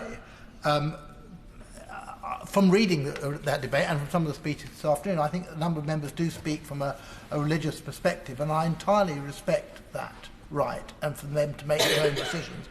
What I don't agree with is their ability to impose those decisions on me or those of my constituents who don't necessarily share that outlook. We've talked about choice, and I think choice is an important matter. I'd say it goes further than that. I'd say it's a basic human right to be able to choose the time and manner of your own death under the circumstances that have been described in some quite horrific terms today. And in particular, where the issue of means is engaged, where the ability to do that is now, as many members have said, restricted to those who can afford the organisation, the time and the money and support to go to Switzerland or somewhere else abroad. I think the arguments on dignity and on suffering have been very well made and have been very difficult to rebut. But the more one looks into this, I think the more compelling the case becomes. I met Anne and Geoffrey Whaley when they attended the Commons the week before Geoffrey went to the Dignitas Clinic, and it's one of the most profound things that's happened to me since I've been a member here. It was an extraordinary, not just the courage, but the certainty and the measured way in which the arguments were put forward, and I really do pay tribute to them. But these have so many other, and the idea that they should go through the stress of having the police interview them, and frankly even the police, I gather, interview in about 50% of cases, which is strange in itself, but in 100% of cases the threat is there, the feeling that the police might turn up on your doorstep at the most vulnerable time in the lives for some of those relatives. There's also the risk of forfeiture, or at least of having to go to the court and apply for relief from forfeiture, because it's quite possible that joint assets can not pass to a succeeding spouse, for example, because of their involvement in that way. Why should that... I will... Does the honourable member recognise, though, that it is that concern that the police might call which actually protects so many vulnerable people from abuse? And if we do away with that, there will be no reason for relatives not to support, even encourage vulnerable relatives to actually consider assisted suicide. What sanction will there be? I really don't think the honourable lady is doing herself any favours by that argument. I think it's quite barbaric to think that relatives are sitting in fear of a knock on the door for the police, and the police are in a very difficult situation themselves. As Anne Whaley will recite, the police were feeling that they were having to go through an obligation which they perhaps didn't want put upon them. Look at the case of Tony Nicklinson, who lost his case in the higher courts. I make no criticism of the higher courts. I think this is a matter for us rather than for the judiciary, but then had to effectively starve himself to death to achieve the same objectives. And the fact that people are going earlier than they need to their deaths and are going through the most distressing of additional circumstances to do so. I think this really it should prick our consciences rather more than it does. I do, on the other hand, understand, and it's why I've moved to the position I am over a period of time, the arguments on undue influence and the slippery slope argument, and therefore it's important to look at the safeguards that are there. But I believe in what we've heard today, that the safeguards are there. I also believe it's a balancing act, and members will be aware perhaps of the case of another very brave man, Phil Newby, another sufferer from motor neurone disease, who's crowdfunding at the moment to take a case on the basis of proportionality, because yes, there are rights for those who are in a difficult circumstance and might fear or feel pressure put on them. There are also rights for those people who are in great distress because they feel the need to end their own lives and are unable to do that. Finally, Mr. Deputy, can I just turn to the medical profession again? Again, this has been mentioned by a number of members. I think there is a change of mood, and if one looks at the Royal College of Physicians, in fact the direction of travel, even over just over a decade, has been from over 70% of their members being against the change in the law to about 50% now, and I think we will see that trend continuing with other I understand the additional pressures this puts on the medical profession. I understand that for some it looks like a conflict of interest and a compromise of their role in that way, but I do feel that that everybody must take a mature view of this, and I do believe that within the medical profession that opinion is changing.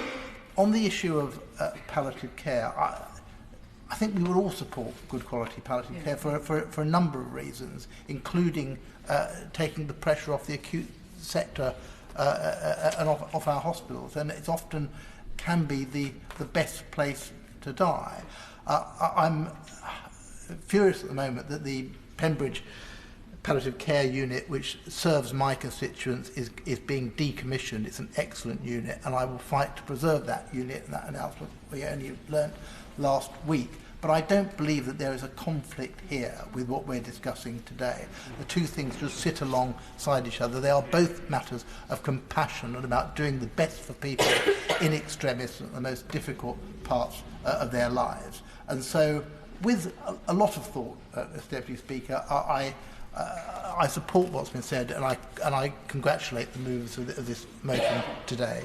Mr. Deputy Speaker, first of all, can I say, in making the case for having this debate to the Backbench Committee on the 4th of June, the basic justification by the Honourable Member for Gratham and Stamford was that the lot has changed since the House last debated this matter, and therefore it would be opportune perhaps to have an opportunity to come here and discuss these matters. I would like to go into that in some detail in the short time I have, but I just want to say, first of all, I respect the views of others in this House greatly, right honourable and honourable members, and I hope that right honourable and honourable members will respect my point of view, which may be very different from some of those that have been expressed in this House today. I'm a man of faith. My father's a man of faith. He died, and I know he believed in the sanctity of life, as so do I. And my constituency of Strangford, and I believe the vast majority of my constituents also believe in the sanctity of life, and they also believe that the law should not be changed. I want to put that on the record just right away at the very beginning. I want to refer to the Royal College of Nursing and the Royal College of Physicians, both of which have moved the adopted position of neutrality on the question of assisted suicide. The Royal College of Nursing actually adopted its position of neutrality some 10 years ago, 6 years before the Morris Bill came to this House. Neutrality is far from endorsement, and that has to be understood. It no more gives grounds to positively endorse assisted suicide in 2019 than it did in 2015. And the manner in which the Royal College have approached this poll, however, has had the effect of leaving a significant cloud hanging over it. The 14 poll, those who opposed were 44.4%. In the 2019 poll, they were 43.4%. The proportion opposed to assisted suicide is the largest by a significant margin and almost identical to the 2014 result. Just for this side of the House, and it's important, indeed for the whole House, and Tony Blair's landslide 1997 general election victory, he received 43.2% of the vote. The Royal College of Physicians, they actually voted against this change by 43.4%. So there's a figure when we come to stats in this House. Before this poll, however, the Council of the Royal College, without consulting its members, decided that it wanted to go neutral and structured the rules of the contest in such a way that this is bound to be the outcome. It took the extraordinary step of saying that less 66% of respondents either opposed or supported assisted suicide, the college would adopt a neutral position. From that moment, that very moment, the result was a foregone conclusion. And I want to just put forward some reasons why it is the wrong one and worded the wrong way. Professor John Saunders, a former chair of the RCP's Ethical Issue and Medicine Committee, wrote in The Guardian to accuse the college of carrying out a sham poll with a rigged outcome. 1,500 doctors and medical students signed an online petition expressing alarm over the college's behaviour, and Professor Albert Will, chair of the college's Ethical Issues and Medicine Committee, resigned in protest. He resigned claiming that the RCP Council failed to take notice of ethical advice the committee had provided on the subject of the poll. I'm sorry, time in a minute. There is simply no point in the committee offering reasoned positions if they are ignored by the Council. The process has resulted in a legal challenge which is ongoing and damaging criticism from the Charity Commission as well. It is unclear whether the Council took into account that the majority of 60% or higher would make it almost impossible to achieve that majority. And looking at the RCP survey, it's very important to consider the detailed response to the 2019 poll by speciality. What it reveals is that those whose specialism meant that they have a real expertise in the field of death and dying remained overwhelmingly opposed to assisted suicide. 80.9% of those participating in the poll working in palliative medicine were opposed to a change in the law. Some 48.3% in respiratory medicine were opposed, geriatric medicine 44.1%, neurology 43.5%, and gastroenterology 43.4% as well. Again, these figures tell the story. I appreciate that the Royal College of GPs and BMA have said that they're going to poll their members on this issue, but we don't have any results yet. Both these bodies would be well advised to study the RCP experience and learn from their mistakes.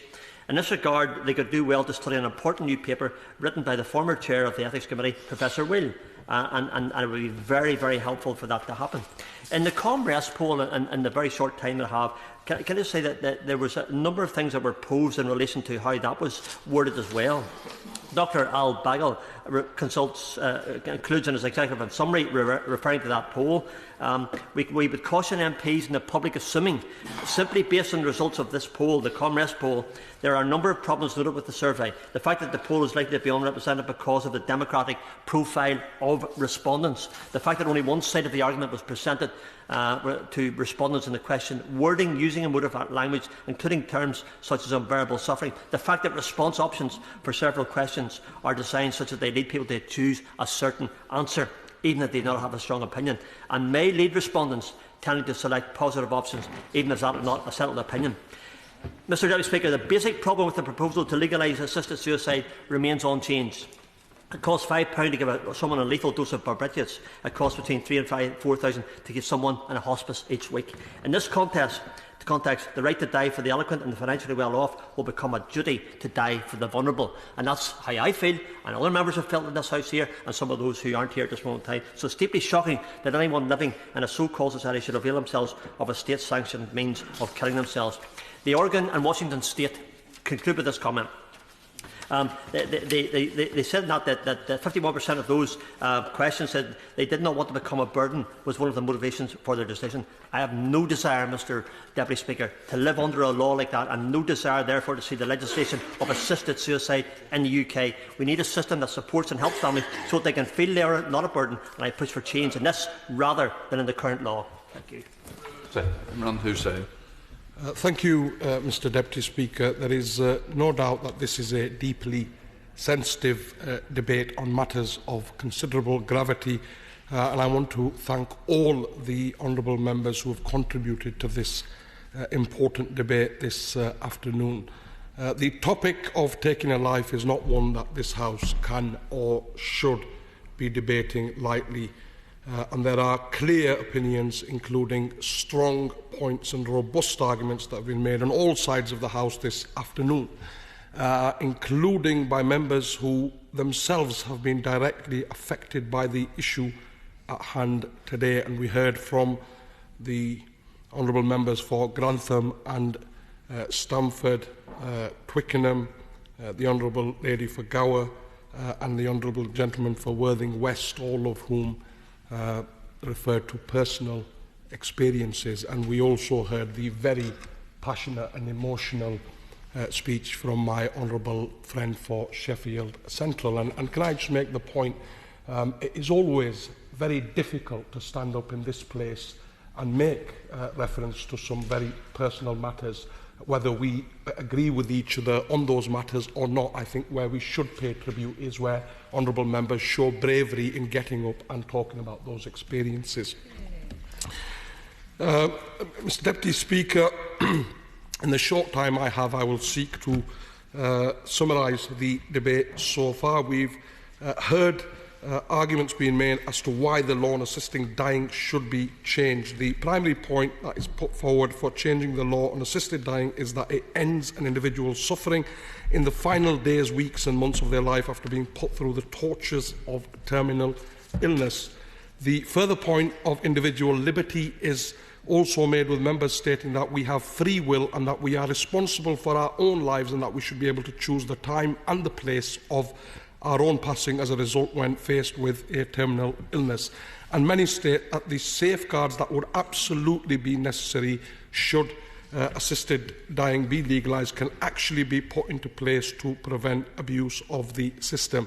The further point that a number of honourable members have made is with regards to the finances and the real point that actually if one has means, one is able to travel out of the country and therefore none of these issues should ever be linked to one's finances.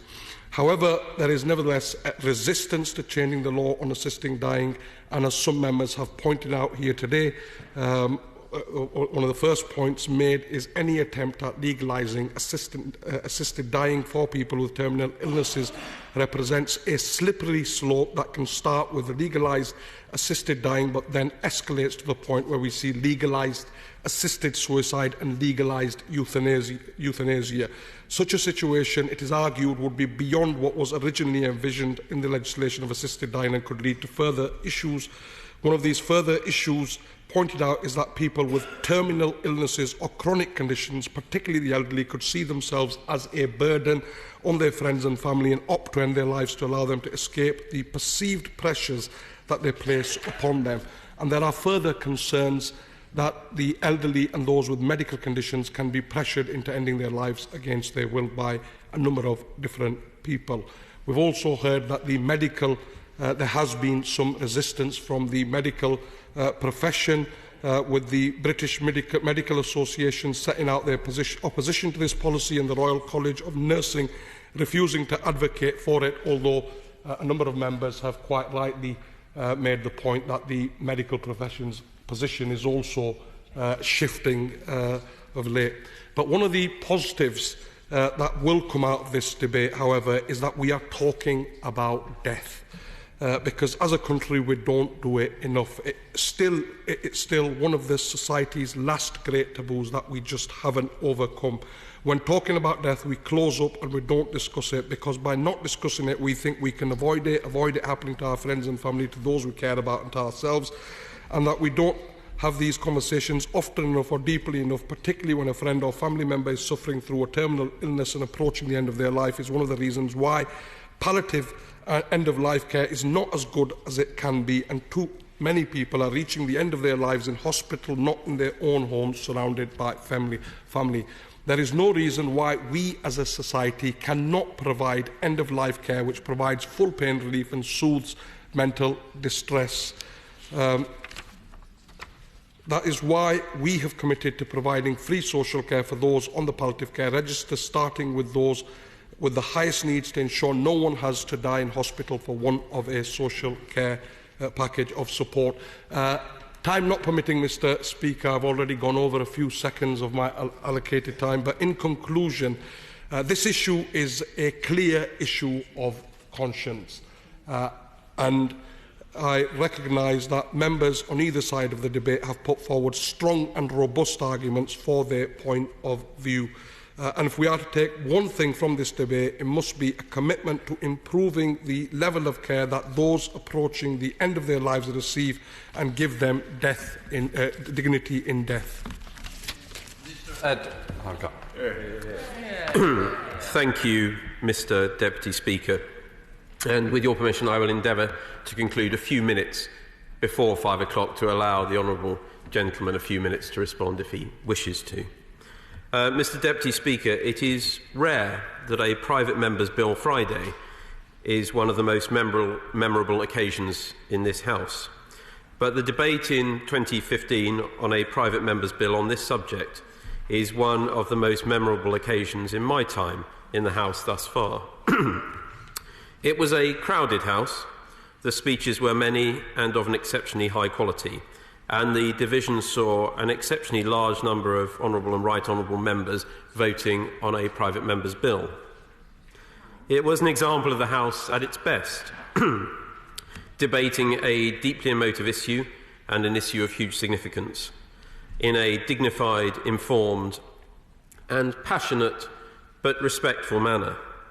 And Mr. Deputy Speaker, the same is true of today's debate, which it is a privilege to wind up on behalf of Her Majesty's Government. I have been contacted, as I'm sure many members have been, by many of my constituents with different views on this subject, asking me to attend this debate and to speak in it. Thus far, I had to say to them that while I, as a minister, I would endeavour to attend, I would not be able to speak. But having been nominated by the government to speak and respond to this debate at the dispatch box, it's a privilege to do so. I start by congratulating my honourable friend, the member for Grantham and Stamford, on securing this debate. And I would congratulate all 26 honourable and right honourable members, including my shadow, the Shadow Minister, who have contributed. And I will turn to their individual comments shortly. But all spoke with sincerity and from the heart. Since that 2015 debate, legal and other developments and campaigns have served to keep this issue very much in the public eye. And in respect of campaigners in this House, it behoves me to mention one of my colleagues on this side of the House who, by virtue of his ministerial office, can no longer campaign and speak on this issue, but that is the honourable member for North West Hampshire, who did a lot on this issue before assuming ministerial office.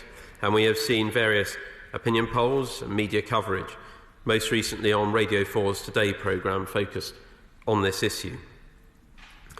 It is, of course, Mr. Deputy Speaker, the case that the government's position remains that any changes to the law in this area remain an issue of conscience for individual members of this House. And it is right that this is so, given the strength and deeply and sincerely held views on both sides of this debate. It remains a matter for this House to decide, not the government, but a government must implement and work with whatever this Parliament and future Parliaments decide. In the recent lectures by Lord Sumption, which a number of members have alluded to, he touched on this issue, and I believe while it's important that the courts should and do interpret the law, Parliament cannot and should not seek to avoid or outsource decisions of such profound moral questions to them. It is for this Parliament to debate and to determine the law in this area. Now, as I mentioned, there are powerful and moving arguments put by both sides, and we have heard many of them today. Those speeches, whether in favour or opposing a change in the law, I believe, were both equally motivated by compassion and a sense of humanity. Those who oppose changes to the current framework do so from the basis of profoundly held views about the sanctity of human life, about the position a change could place medical professionals in, and because they have genuinely held concerns about whether vulnerable people or people with a serious and terminal illness at their lowest ebb may feel pressure, real or imagined, to take such a step, and they fear that no safeguards, however well designed, could adequately protect against this. And we heard very powerful speeches from the honourable members for Cleethorpes, Congleton, Worthing West, Hayward and Middleton and Strangford. And although she did not give a speech, the Honourable Lady, the member for West Ham, also intervened on a number of occasions powerfully and movingly. Those who advocate change again do so on the basis of sincerely held and equally strong views. No one can fail to be deeply moved by the situations and individual cases described by people as they set out the terrible choices they and their loved ones faced. And in this context, I would pay tribute to the dignity shown by Anne Whaley in her campaigning on this issue, reflecting her situation and that of her husband, Geoffrey, which I know has deeply moved members of this House and indeed those outside of this place. I would also recognise those who have campaigned, including a number of my own constituents, for example, Leicestershire and Rutland Dignity in Dying Group, and groups across the country. They have contacted me, as I am sure different groups and individuals will have contacted members in this House, or even come to see us to set out with conviction, sincerity, and always courtesy their reasons for wishing to see this House reflect on the law and consider changing it. They wish to see the law changed to allow those who are terminally ill, in great pain, and who have the ability to make such a decision, to decide what they wish to do with their own body and life, and their right to have a choice in ending that life with dignity and with assistance if they need it, without fear for them or their loved ones. They have set out, as I said, their case with equal dignity, and I pay tribute to them all. Now I turn to the honourable members and right honourable members who spoke very powerfully in support of changes in this space. And I pick out to start with, of course, my honourable friend, the member for Grantham and Stamford, who spoke deeply movingly and on a very personal basis about this. He asked me about a very specific point, which is around a call for evidence. Now, I know that he has recently met with and spoken to my right honourable friend, the Secretary of State for Justice, where he put, with his typical eloquence and persuasiveness, his case for this. And I know that my right honourable friend is reflecting very carefully on the case that was put to him by the right honourable member for Grantham and Stamford. Other honourable members who spoke very movingly from a personal perspective in arguing for a change were, of course, the honourable gentleman, the gentleman for Sheffield Central, who I have to say spoke with incredible dignity to this House and incredible courage in sharing what is a very personal story with us and those beyond this place. And he did it, I believe, because he believes that is the right thing to do to advance this debate, and I pay tribute to him. I also pay tribute to the honourable members for Eddisbury, Gower and Edinburgh West for their very personal stories, and to the right honourable gentleman, the member for Twickenham, for his willingness to share again a very, very personal story reflecting his position. And I would say to him that whatever view one takes on this issue or other issues, I believe the willingness to change one's mind is a sign of strength and never a sign of weakness. Other honourable members who I will reference, but I will not go into what they said due to pressure of time. Members for Shrewsbury and Atcham, Reigate, Swansea East, North Norfolk, Hammersmith, Birmingham Selly Oak, Bristol South, Poplar and Limehouse, Manchester, Withington and Brentford and Isleworth, and I think I've referenced every honourable and right honourable member who spoke there, all spoke again with passion, with clarity and with a true sense of the tone in which we would wish this House to conduct this debate. I pay tribute to them all. It has been a humbling debate to listen to and to have the opportunity to wind up. Mr Deputy Speaker, those views on both sides of this debate have been reflected with eloquence and dignity in this House. This Parliament has a responsibility to the people we represent. It has a responsibility to deliberate on behalf of our nation on the most difficult questions that we consider. This is certainly among them. I believe it is right this House continues to do so, and I believe that the tone of this debate and the content of this debate would reflect how those who send us to this place would wish us to conduct ourselves. Thank you, Mr Deputy Speaker. Nick Bowles. Thank you very much, Mr Deputy Speaker, for chairing this debate and with the your colleague, Deputy Speaker, chairing it so well. I'd like to thank all honourable members for contributing to it so powerfully and persuasively. I'd particularly like to thank Anne Whaley for attending the debate.